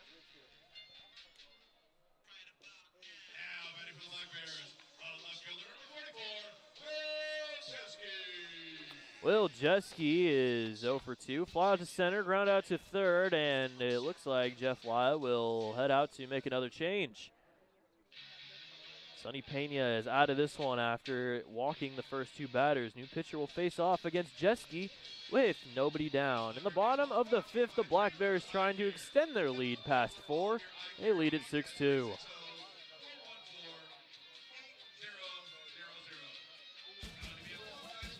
Private leak.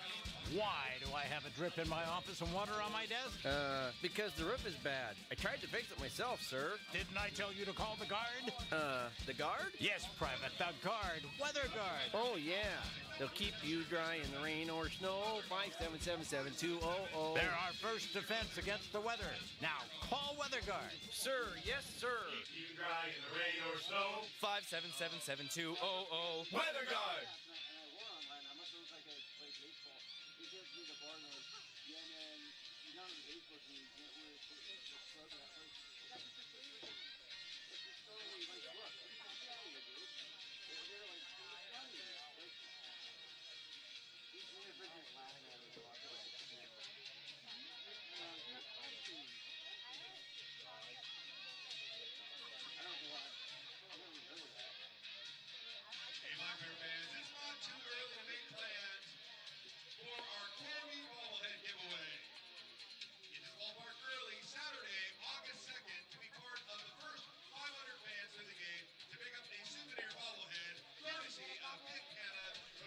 Next Saturday, July 12th, is the first responder jersey auction. Join Steelscape and Cowlitz County Habitat for Humanity in a night to honor the first responders in our community with a special jersey auction. Each jersey will feature a patch from one of the local law enforcement, fire, or EMT agencies. Fans will have the opportunity to bid on these custom jerseys throughout the game, with the winning bidder getting to go on the field to collect their jersey after the game. 100% of the proceeds from the night will benefit Cowlitz County Habitat for Humanity. New pitcher in the game is Andrew Miller, who is not usually in the bullpen. Usually a starter. He started 3 games out of his 4, but now in his 5th game, he is here against the Bears. We'll face off against Will Jeske with 2 on and nobody out in the bottom of the 5th. Andrew Miller, a 6'6", and my point about the Drifters only having tall guys is being proven right. Miller started against the Bears on the 20th in that 7-5 Cowlitz victory. Pitched 4 innings, didn't give up a run, 2 hits, 2 walks, 4 strikeouts.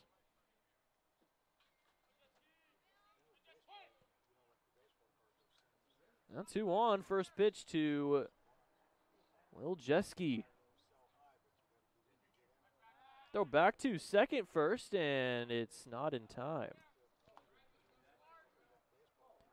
Miller from Cal State Fullerton his freshman year this season. Didn't appear in a game, was with the squad, the Titans.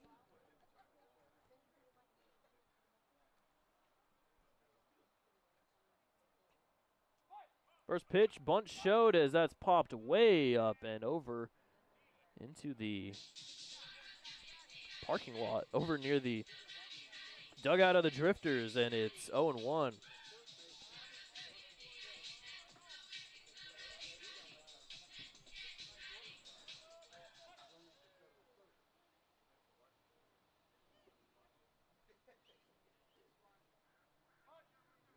Showing bunt again, 0-1. They'll drop it down over to Hanma at third. Throw on to third is in time.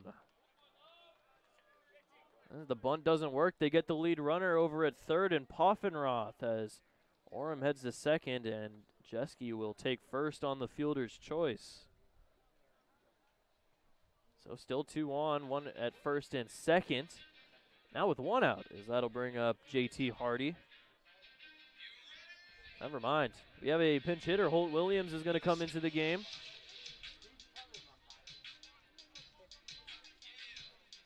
Pitch hitting for the Black Bears from Northwest Nazarene University, number 5, Holt Williams. Well, Holt was the starter in the first 2 games and is now coming in as a pinch hitter here in game 3. Has a hit in both games this series, is 3 for 8. Went 2 for 4 on Friday, 1 for 4 yesterday.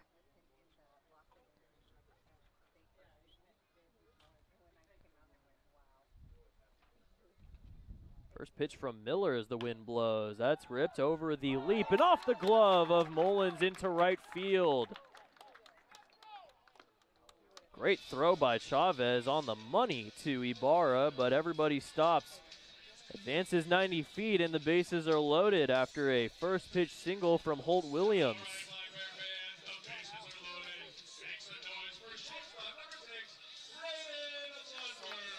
Lundberg now up after Holt Williams' 5th hit in 5 games. He's doing a great job to start off this season.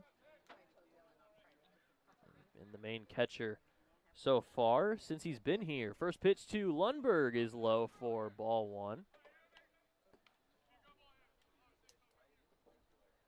Well, the runner on third is the responsibility of Sonny Pena, but the other 2 are Miller's 2, trying to avoid scoring. 1-0. Outside, 2-0. Nowhere to put him. He's walked 20 guys so far this season. His only 2 outings in which he hasn't allowed an earned run was that game against Cowlitz on the 20th and his first outing against Walla Walla back on May 31st. 2-0. Ripped into right field for a base hit.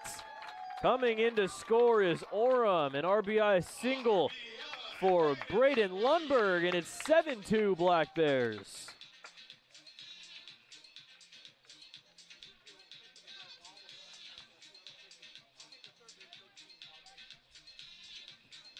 The Bears offense. What do you know, huh? Scoring some runs. 5 runs in, or 4 runs in game 1, 6 in game 2, and already 7 today.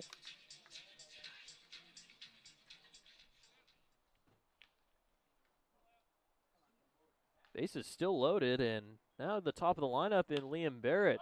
He'll pop one up, infield, middle infield. It'll be infield fly rule in effect, and it'll be caught by Starr for out number 2.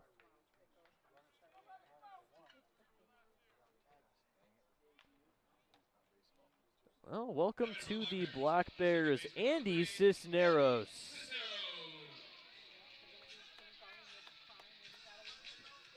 First at bat of the season for Andy Cisneros, who is also just got here today along with Tabor Fast. Wearing the number 3. See, it's the first pitch over to Brian Starr at short. Throw on to first is in time for out number 3. But an RBI single for Braden Lundberg brings in a 7th run, as they are now up 5 for the first time today, 7-2, heading to the top of the 6th. Dick Hanna Toyota is proud to support our Cowlitz Black Bears. One of the nicest experiences each summer is to be with family and friends and watch these talented baseball players. The folks over at Dick Hanna Toyota know a thing or two about nice. Dick Hanna has been around for over 75 years, and they're a local family-owned business with a tradition of supporting our community. Dick Hanna Toyota. Believe in nice.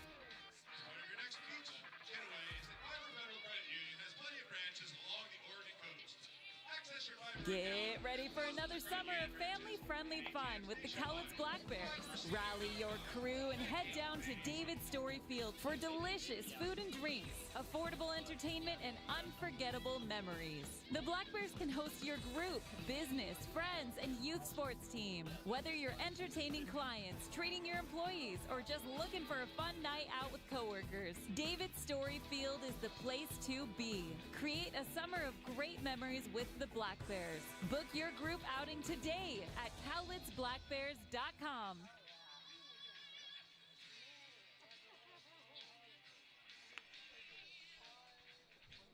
Black Bears lead by 5 here in the top of the 6th. Tabor Fast is back out there after a solid 1-2-3.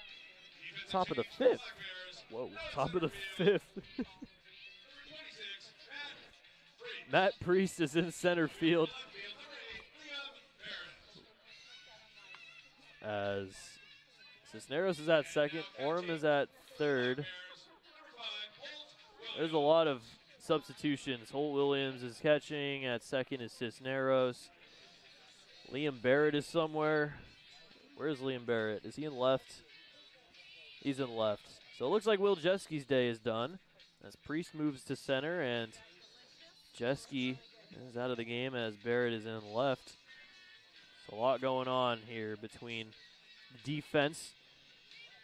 This is a squad that made no changes yesterday. Either side, neither team made a pinch hit or a defensive replacement or a pinch runner. So now it's only right that we have 4 in 1 inning.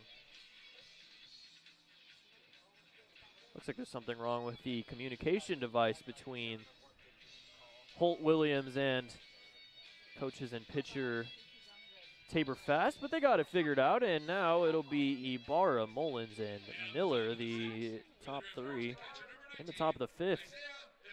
2 scoreless in his Black Bears debut for Tabor Fast. Looking to get 3 as the first pitch to Ibarra is going to get past Holt Williams. Low for ball 1. Well, the Black Bears, the most they've won by is 6 so far this season.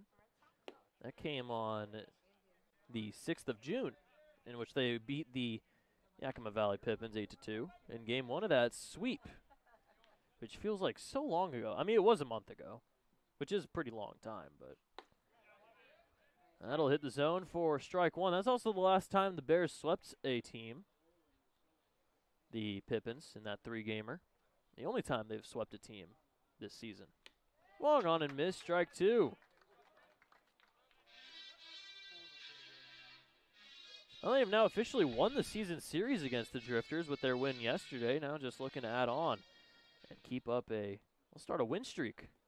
3's a streak, right? I would say so. In the dirt, and it's ball 3. It's 3-2.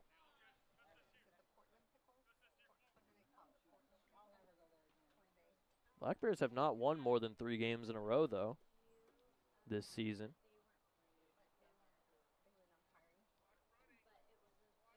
Tabor Fast will step off. The rubber now filled. The 3-2 is in the dirt for ball 4. Ibarra reaches on the walk. That's the 3rd walk of the day for Tabor Fast. He walked the first 2 he saw in the 4th inning.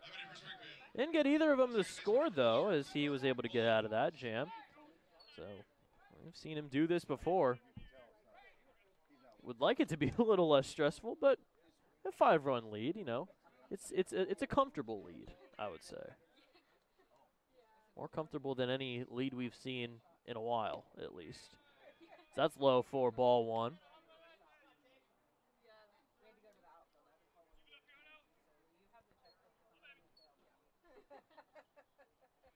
Runner on first in Ibarra. His first time reaching today, 4 for 6 on steals. As that'll hit the zone for strike 1. Cooper Mullins is 0 for 1. A fly out to center and a walk was the first batter that Fast saw and walked on 4 pitches. 1-1. Grounder over to Sable at first. He'll tag the bag. Throw on to second is not in time. So Jared Sable will get the easy out at first for out number 1. And the runner at second, if he scores, it won't be too big of a deal as the Bears are up 5. But Tabor Fast would definitely like to see 3 scoreless frames in his Black Bears debut. Another round visit between Holt and Tabor Fast. Man on second now in Ibarra as he advances on the ground out by Mullins, and it'll be Nolan Miller. Walked in, grounded out to second in his first at-bat. First pitch inside on the fastball, and it's 1-0.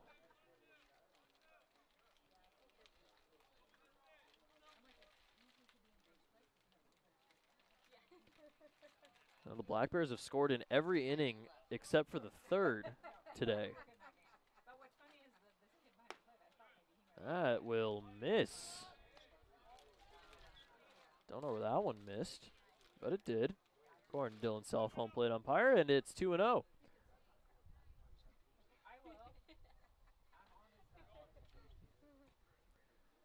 Here is the 2-0 pitch from Fast.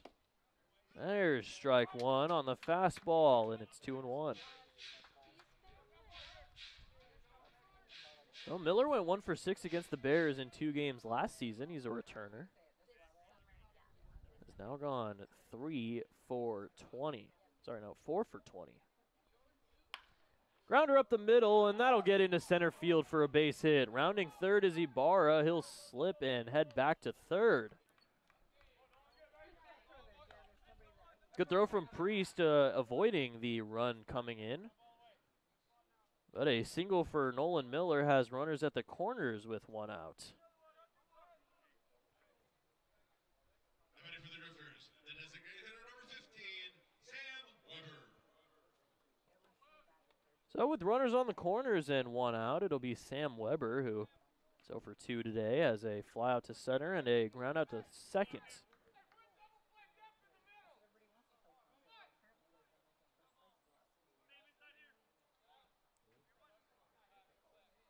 First pitch now from Fast is a pop-up into shallow right field. Under it is Cisneros, and he'll make the grab for out number 2.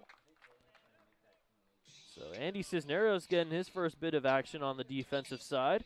And a big second out for Tabor Fast trying to get out of this one. Another jam.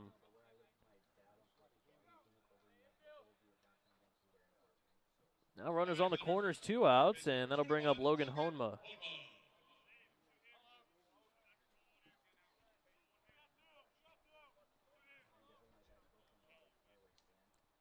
So the first pitch is going to hit the zone for strike one. Well, the Red Raiders have carried the pitching staff so far today. Back-to-back Texas Tech pitchers in Trombello and Fast. Only giving up 2 runs on 3 hits. Good curveball for strike 2. 0-2 now to Honma. 1 strike away from getting out of this one and throwing 3 scoreless in relief. At first he'll step off as Holt Williams will give more signs on the first and third 2-out situation. 1 strikeout so far for Fast. That came of Brooks in the 5th. 0-2. Swung on and missed, strike 3. Tabor Fast gets out of it. He's shot 2 strikeouts on the day, and he's got 3 scoreless. The Texas Tech Red Raider pitching duo gets through 6 with 2 runs on 3 hits. As we head to the bottom half of the 6th, 7-2 Black Bears. Hey there, everyone. It's me, the voice of summer.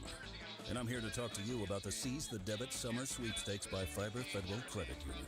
It's good, clean fun in the sun where some lucky member could win bigger than a giant wave off Maui. So roll out the blanket, put some surf tunes on, and use your Fiber debit card to catch your share of our $9,000 plus prize wave. Every time you use your Fiber debit card for a purchase of $5 or more, you'll be entered into our Seize the Debit Summer Sweepstakes. Like the sea, you know, with water and swimsuits. 3 Fiber family members each week will win $100, and 1 member will win the $5,000 grand prize October 1st. Whew, I'm getting dizzy just thinking about all the cha-chaing I can do with that moolah. Visit fibercu.com/sweepstakes for the official rules, and cowabunga if you must. Fiber Federal Credit Union. We're kind of like a family, only we're a credit union. Odds of winning depend on number of entries received. No purchase necessary to win. Federally insured by NCUA.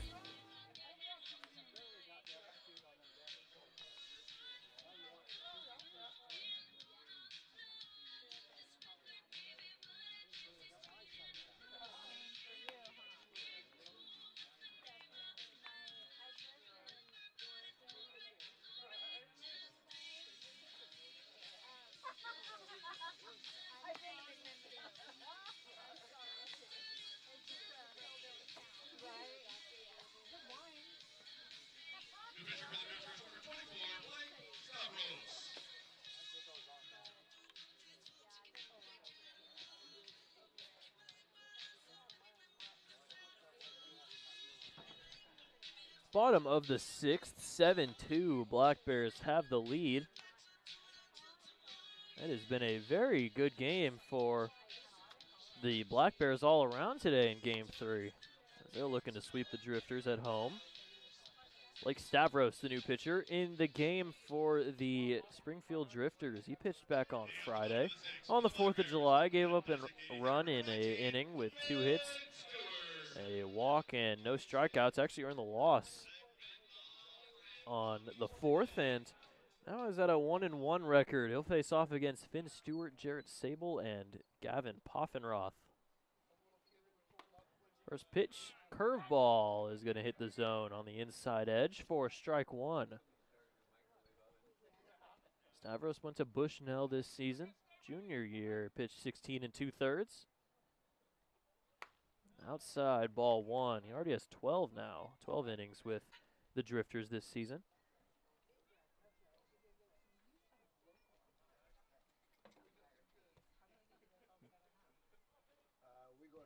One 1. Ripped into right field, but it'll drop in foul. Somebody warming up in the bullpen for the Black Bears. Seems like Tabor Fast's day might be done, but a very good debut for Mr. Fast. He was up in the bullpen. Looks like Kieran Markison.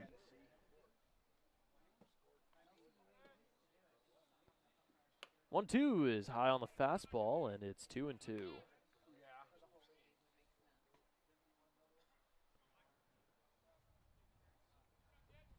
Well, the Drifters only have 2 runs. They scored those in the 3rd, the only inning that the Bears haven't scored in. That's low for ball 3.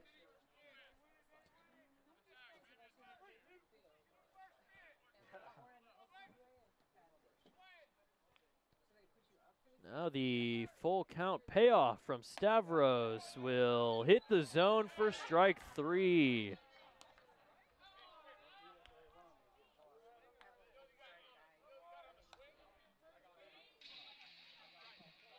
Bit high. It was called strike 3 as Finn Stewart thought it was ball 4, gets the bad news. It was a 50-50 call, and now he's struck out looking for the second time. Dan Spencer came out to figure out what call was that, swinging or a strike called.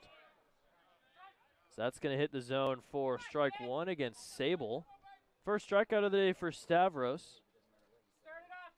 Only 3 Ks for Drifters pitching today. Now 10 on the season for Stavros. Outside for ball 1. Sable's 2 for 3 on the day, his 2 singles. Ended up coming around to score in the first. And has a fly out to left field. Grounder over to first. It'll be Nolan Miller who will tag the bag for out number 2.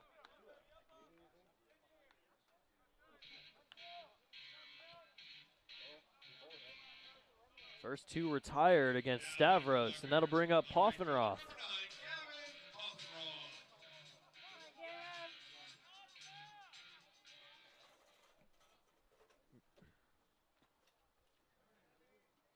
Now the first pitch to Poffenroth is swung on and missed on the breaking ball for strike 1. Well, Bushnell finished 32-18 this season. Had a couple of 8-9 game winning streaks, but was swept in the Cascade Collegiate Conference tournament. Blooper into right field, sliding is Chavez, and it'll get past him. Heading to second is Poffenroth. Throw on there is not in time. Aggressive base running pays off for Poffenroth as he's able to take 2, and he's in scoring position with 2 outs.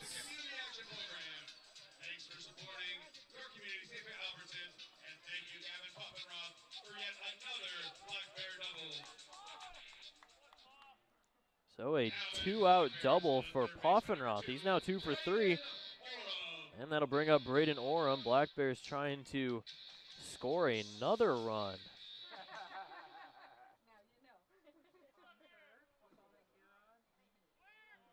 First pitch to Oram, high for ball 1. Oram has reached on an error, grounded out to third, and walked. Came around to score in the 5th inning after the RBI single from Braden Lundberg. As a man on second with 2 outs, the 1-0. Bit outside, 2-0. Poffenroth extends his team lead in doubles with that last one. It is now up to 7 doubles on the year. They're good at getting 2 baggers. 2-0. That is way in the turf. Almost hit the infield grass. On a block from Ibarra, and it's 3-0. Well, with this win, the Black Bears would have finally their first uniform combo that is over 500. The All Creams would head to 4-3 on the season. That is strike 1. Also be 4-11 at home. And 10-20. And get to double-digit wins.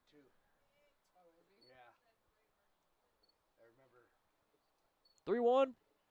That is low for ball 4 as Oram will toss his stuff out of the way. And he'll take the walk. Second walk of the day for Oram as he's now reached 3 times. And with 2 outs, it'll be Matt Priest coming into the game. It's weird not seeing him in the leadoff spot because that's where he's been all season. He is taking over for Will Jeske in the number 7 hole.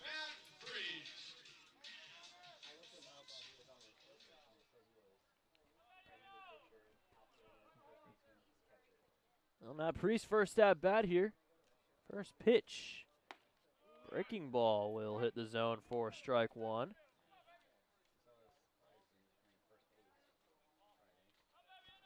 Well, Priest went 0 for 3 yesterday, has 1 for 7 overall in the series. 0-1. Swung on and missed on a breaking ball in the dirt, and it's 0-2. Priest leads the team in strikeouts with 19. Struck out yesterday, had 2 on Thursday, 1 on Wednesday. 0-2. Gets a piece of it, fouls it off to the right side, out of play. As both runners were going. Looked to be another hit and run situation. Priest, the newest member of the Washington State baseball team, up in Pullman.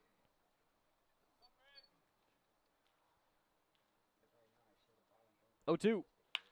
That is crushed into deep left field, and it's gone! 3-run home run for Matt Priest.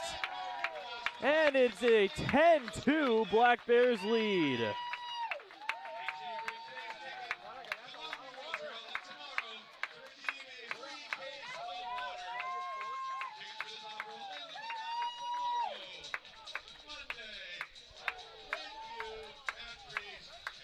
That is 3 home runs for Matt Priest as he clears the bases. And it is 10-2 Black Bears.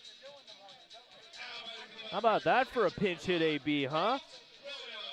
3-run shot into the bullpen. 322 feet at 98 off the bat for Priest. His 3rd home run extends his team lead. And that is the 8th home run of the season for the Bears. They have blown it open. It's 10-2. Fly ball foul off to the right out of play, and it's 0-2.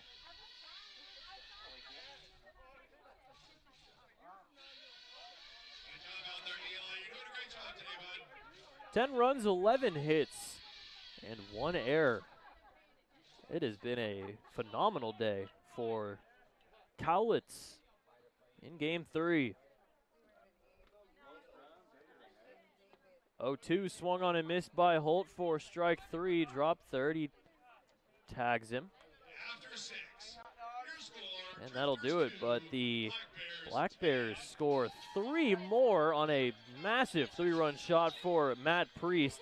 And they have completely blown it open. It's 10-2. You know what it takes to be successful. When you're ready for a bank that looks at the world like you do, bank outside the ordinary with Heritage Bank. Located here in Longview at 927 Commerce or online at heritagebanknw.com. That's heritagebanknw.com. Member FDIC.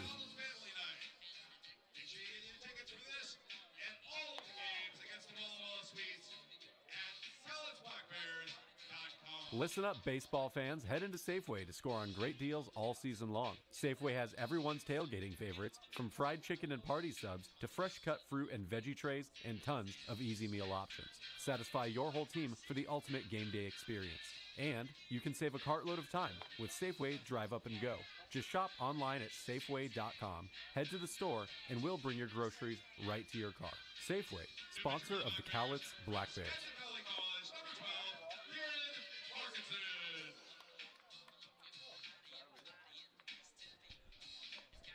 Well, the most runs the Black Bears have won by this season is 6.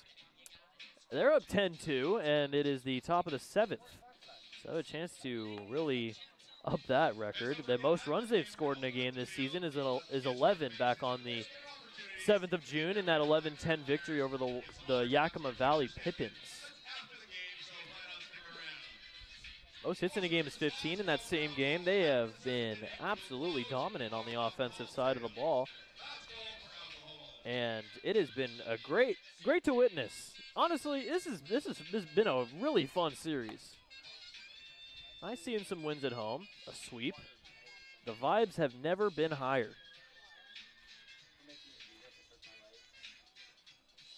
Kieran Markison, the new pitcher, comes into the game with a 8-run lead. As he'll face off against the bottom 2 in the lineup, Brian Starr, Jack Brooks, and then Cesar Chavez at the top of the order. First pitch to Starr is high for ball one.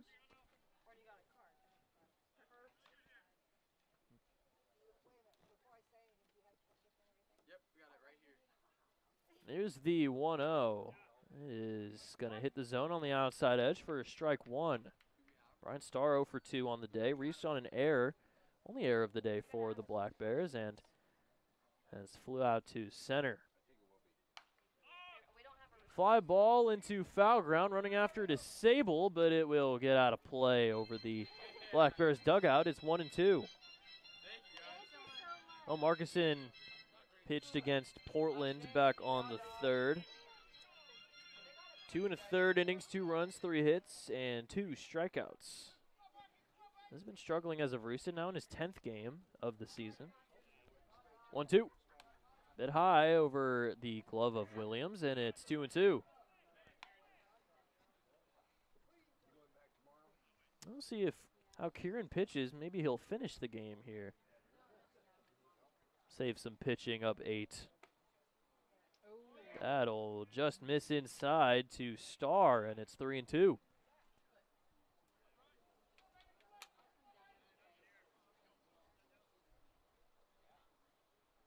Now the 3-2 is going to hit the zone for strike 3. First strikeout for Markison, and that's the first out in the top of the 7th.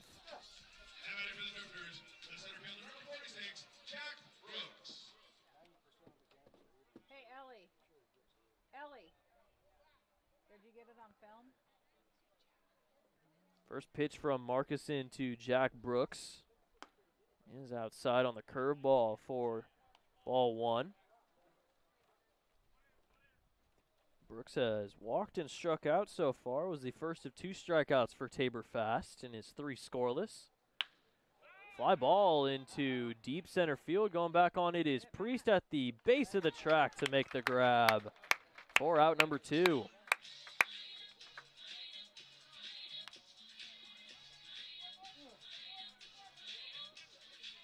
Two quick outs for Markison, and that'll bring up the top of the lineup in Cesar Chavez.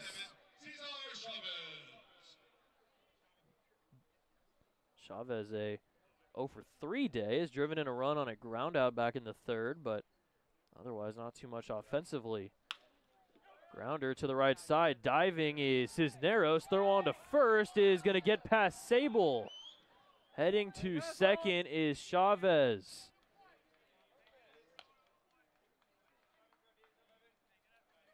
It was a good sliding grab. It seemed like Chavez probably would have made it either way, but it'll be the error by Cisneros that allows Chavez to take the extra 90 over to second.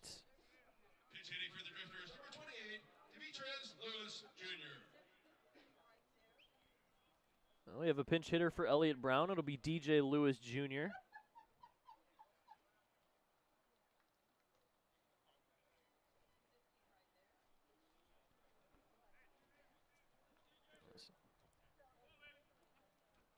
Markison now with 2 outs and a man on second.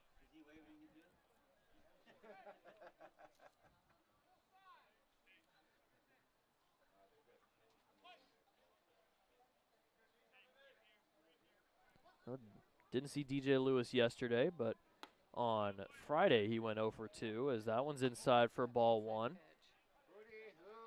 Caden Young on deck. Looks like he'll be a pinch hitter for Isaiah Ibarra. Probably switch in at catcher as well. Grounder over to third. It will be Oram to tag the runner in Chavez, and that'll do it for the top of the 7th. The scoreless frame for Markison, and it's time to stretch here at David Story Field. 10-2. The Black Bears have the lead. Join the Cowlitz Black Bears for a summer full of fun with $3 Tuesdays and kids and free Sundays. Every Tuesday home game, general admission tickets, hot dogs, nachos, and domestic canned beer are all just $3. Plus, every Sunday, kids 12 and under get free admission when accompanied by an adult thanks to Peace Health and the Daily News. Don't miss out on affordable family fun every Tuesday and Sunday with the Cowlitz Black Bears. Get your tickets today at cowlitzblackbears.com. Getting warm over there. You want Landon to scoot down one for your... Join the Black Bears for a night to remember on Thursday, July 24th. Bring the kids out to the ballpark for the always popular Dash for Cash presented by Heritage Bank. All kids 12 and under will get to go on the field to dash for their share of $1,000 in cash. Then stick around after the game as the Black Bears light up the night sky with their first ever drone show presented by Pacific Tech Construction and Western Fabrication. Tickets will go fast. Get yours today at cowlitzblackbears.com. Demetrius Lewis Jr. and catcher number 10, Caden Young. And at second base, number 5, Austin Petrango.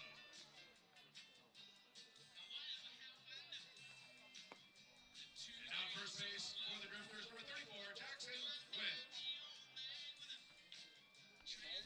Jeff Lyle emptying the benches for his squad, making a lot of defensive switches. Let's take a look at them. There's 4 in total, along with a new pitcher. DJ Lewis Jr. is in left field for Elliott Brown. Caden Young is catching for Isaiah Ibarra. Austin Matranga is at second base for Cooper Mullins. And Jackson Went is at first for Nolan Miller. New pitcher is Caden Richardson. A lot of changes. Bench has been emptied on Jeff Lyle's side. Except for Nick Gimino and Preston Armstrong, everybody has been used on the offensive side of the ball. Caden Richardson, though, is the 6th pitcher that the Drifters have used now. Come on, kid. First pitch to Lundberg is swung on and missed for strike 1.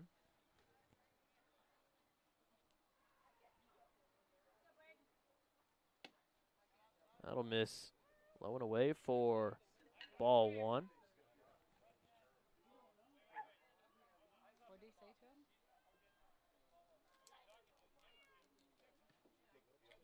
Four strikeouts for Drifters pitching, but also 4 walks. As that's fouled off to the right side, it'll get out of play. Can't start his motion until the batter's looking, or the batter's facing him. Oh, gotcha. He does have a quick delivery. Well, Richardson pitched on Friday. Fly ball into center field. Jack Brooks is under it. He'll make the grab. One of the few guys that didn't get replaced on defense. He makes the grab for out number 1 as Lundberg is down. And that'll bring up the top of the lineup in Liam Barrett.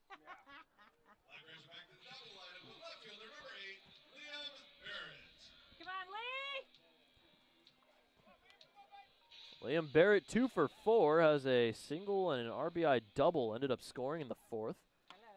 Hello. As that is outside for ball 1. Also has a ground out to first and a fly out to short. Yep. Over to Brian Starr. Curveball will hit the zone for strike 1. Okay. Bye-bye.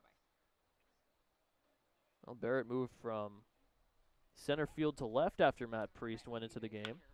There's a fly ball into center field yet again as Brooks is under it, and he'll make the grab for out number 2.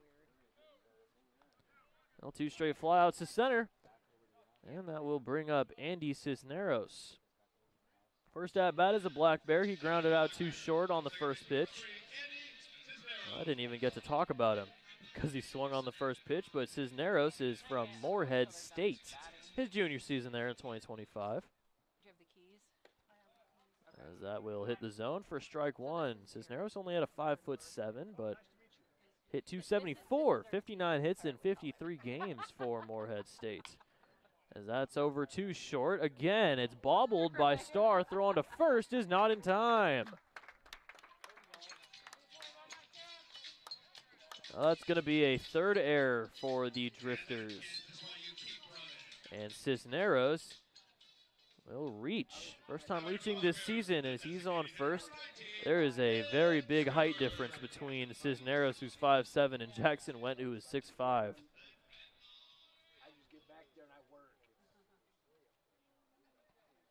First pitch to Finn Stewart is inside for ball 1.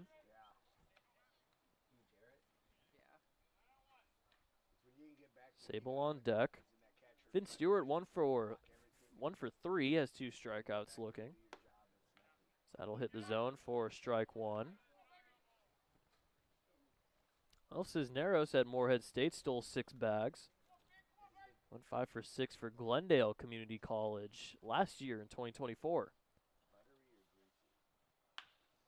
Fly ball into center field yet again, and Brooks will make the grab. All 3 outs head over to Brooks in center field, and a scoreless frame for Caden Richardson. But the Bears still have an 8-run lead heading to the top of the 8th.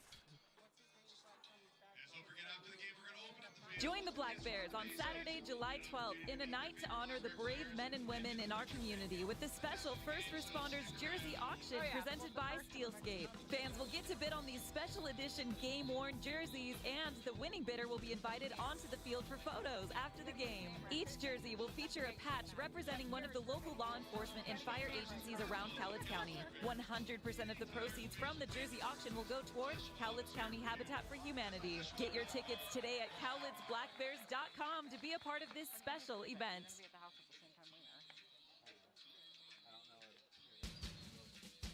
Private leak. Why do I have a drip in my office and water on my desk? Because the roof is bad. I tried to fix it myself, sir. Didn't I tell you to call the guard? The guard? Yes, Private, the guard. Weather guard. Oh, yeah. They'll keep you dry in the rain or snow. 577-7200. They're our first defense against the weather. Now, call Weather Guard. Sir, yes, sir. Keep you dry in the rain or snow. 577-7200. Weather Guard.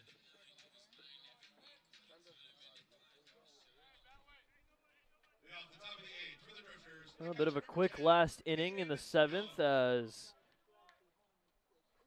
it'll be Marcuson back out there for another inning. He's taking on Caden Young, who came in as a defensive replacement for Ibarra and is now going to be a pinch hitter. First pitch from Marcuson will hit the zone for strike 1. Another pinch hitter on deck in Austin Matranga, coming in for Cooper Mullins at second base. Fly ball into right field. Poffenroth is out there under it, and he'll make the grab for out number 1.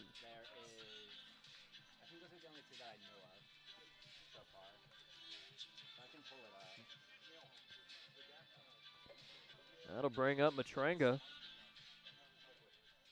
Coming in for Mullins. Mullins finishes with a 0 for 2 day with a walk, as Jackson Wentz will be on deck as another pinch hitter for Nolan Miller at first. As mentioned, Jeff Lyle emptying the benches for his squad. First pitch from Marcuson outside for ball 1. It seems like Marcuson is probably most likely to finish things off if things go smoothly. Matranga 0 for 7 against Cowlitz this season. Grounder over to first, scooped up by Sable. He'll flip to first, and that is out number 2. No bobble from Sable at first, but he's able to recover and flip it to Marcuson in time.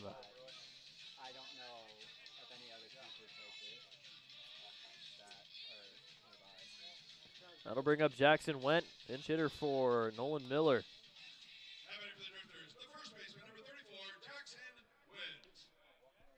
Well, Jackson Went has played in all 3 games, but was a hitter in the first game, was a pitcher in the second game, and is back to being a hitter today.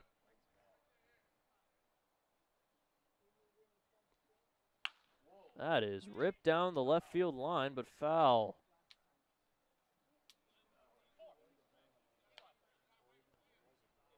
Well, Jackson went 0 for 3 on the 4th. Pitched 2/3 of an inning, gave up 3 runs on 3 hits, earned the loss yesterday in his second game pitching of the season. This is his 8th game hitting. 0-1, bit inside, leans him back a bit, and it's 1-1.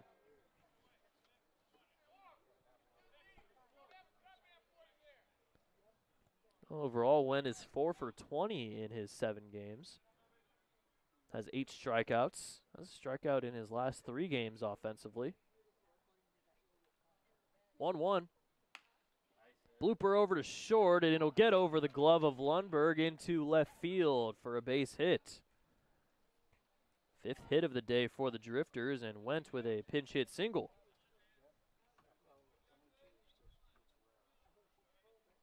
That'll bring up Sam Weber, who's not getting pinch hit for after 4 straight pinch hitters. We finally have somebody that was in the starting lineup hitting again. But it seems as though that will stop because we have another pinch hitter on deck. Nick Gimino is on deck for Logan Honma. Low for ball 1 against Markison. Weber is 0 for 3. Fly out to center. Grounder to second and fly out to second. 0 for 3 on the day. 1-0 pitch. Swung on and missed at a good curveball by Kieran. And it's 1-1.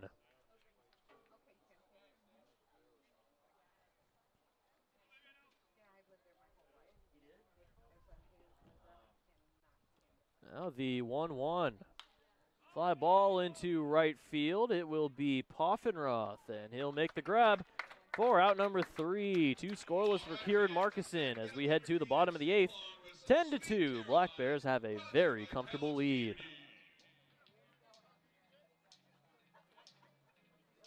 Dick Hanna Toyota is proud to support our Cowlitz Black Bears. One of the nicest experiences each summer is to be with family and friends and watch these talented baseball players. The folks over at Dick Hanna Toyota know a thing or two about nice. Dick Hanna has been around for over 75 years, and they're a local family-owned business with a tradition of supporting our community. Dick Hanna Toyota. Believe in nice.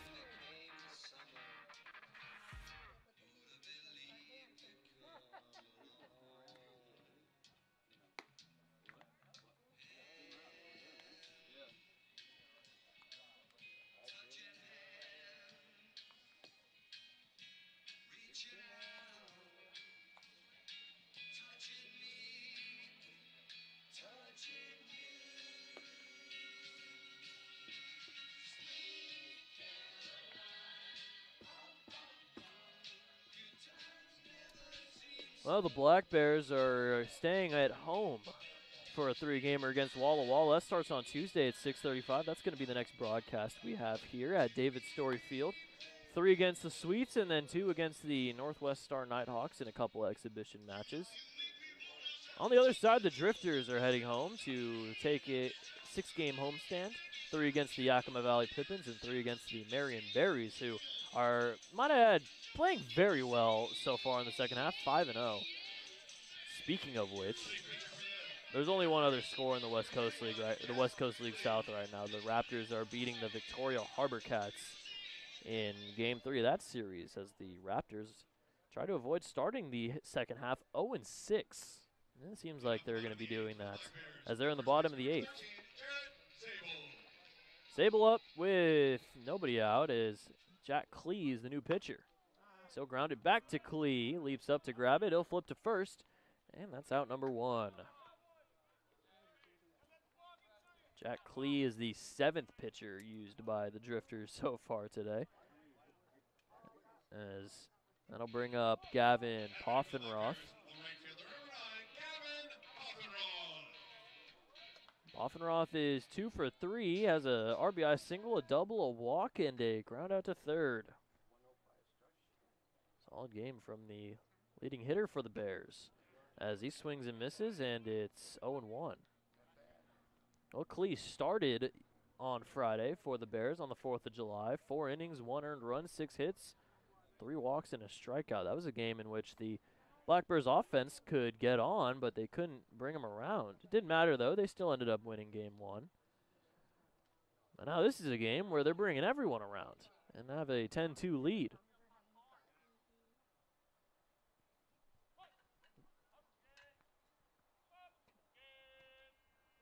Oh, 1 is going to hit the zone on the outside edge for strike 2.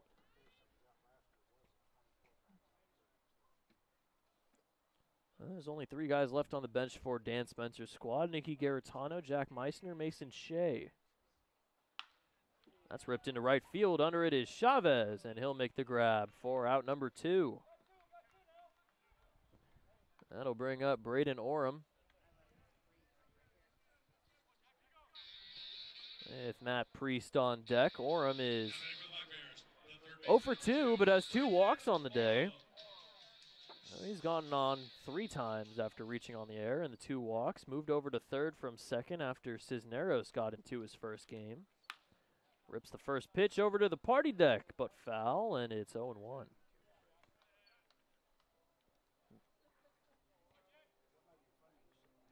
Well, Black Bears 3 outs away. Nobody warming up in that bullpen, so looks like Marcuson will finish the job off.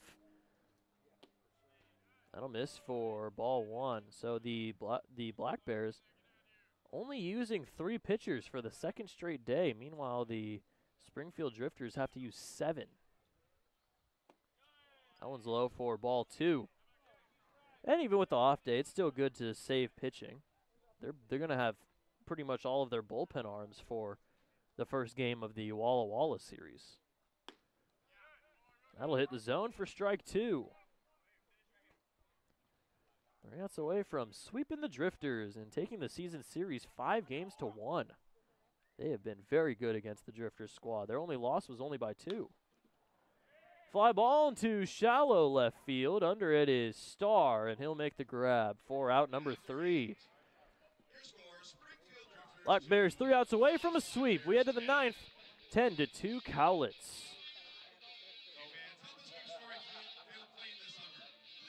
Hey there, everyone. It's me, the voice of summer. And I'm here to talk to you about the Seize the Debit Summer Sweepstakes by Fiber Federal Credit Union. It's good, clean fun in the sun where some lucky member could win bigger than a giant wave off Maui. So roll out the blanket, put some surf tunes on, and use your Fiber debit card to catch your share of our $9,000 plus prize wave. Every time you use your Fiber debit card for a purchase of $5 or more, you'll be entered into our Seize the Debit Summer Sweepstakes. Like the sea, you know, with water and swimsuits. 3 Fiber family members each week will win $100, and 1 member will win the $5,000 grand prize October 1st. Whew, I'm getting dizzy just thinking about all the cha-chaing I can do with that moolah. Visit fibercu.com/sweepstakes for the official rules, and cowabunga if you must. Fiber Federal Credit Union. We're kind of like a family, only we're a credit union. Odds of winning depend on number of entries received. No purchase necessary to win. Federally insured by NCUA. Top of the 9th inning. Kieran Marcuson back out there. Black Bears are 3 outs away from a sweep at home. The first series they've won at home and the first sweep at home this season. It's been a very fun series as Kieran Marcuson will try to finish things off in the 9th. It'll be Nick Gimino, the first batter. Sorry, Gimino to come up for Honma. Preston Armstrong, the last guy on the bench now for the Drifters. They've used pretty much everybody. Swung on and missed for strike 1. Well, Gimino didn't get too much playing time. He got the start on Friday. Didn't play yesterday. Went 1 for 3 on Friday. Overall at a 2 for 10 this season against the Bears. Gets a piece of it, fouls it into the turf, and it's 0-2.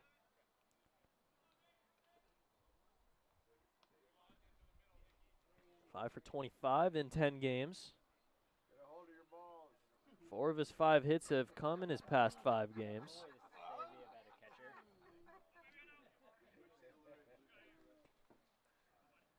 Now the 0-2. Ripped over to short. Lundberg will scoop it up. Throw on to first on a couple hops, and Sable will grab it. That's not Sable, that's Jack Meissner at first. Apologies. So Meissner takes over at first, and he catches the 2-hopper from Lundberg for out number 1.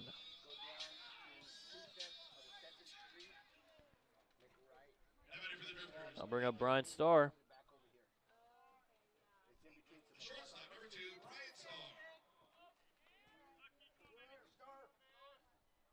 First pitch to Starr is flied into left center field.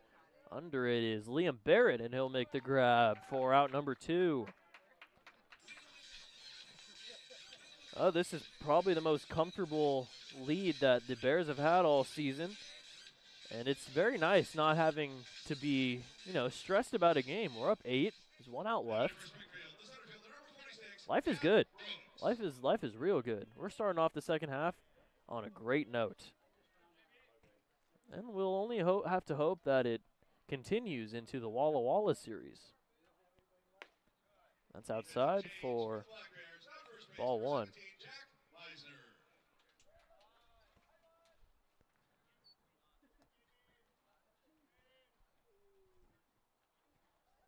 One-0 pitch is a bit low for ball 2.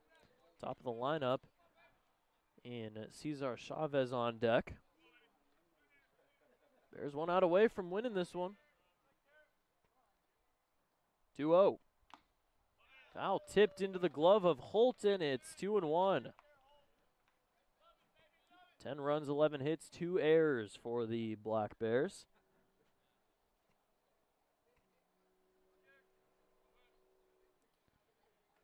Now the 2-1. Fly ball into right field. Poffenroth is under it, and he'll make the grab. That will do it for game number 3.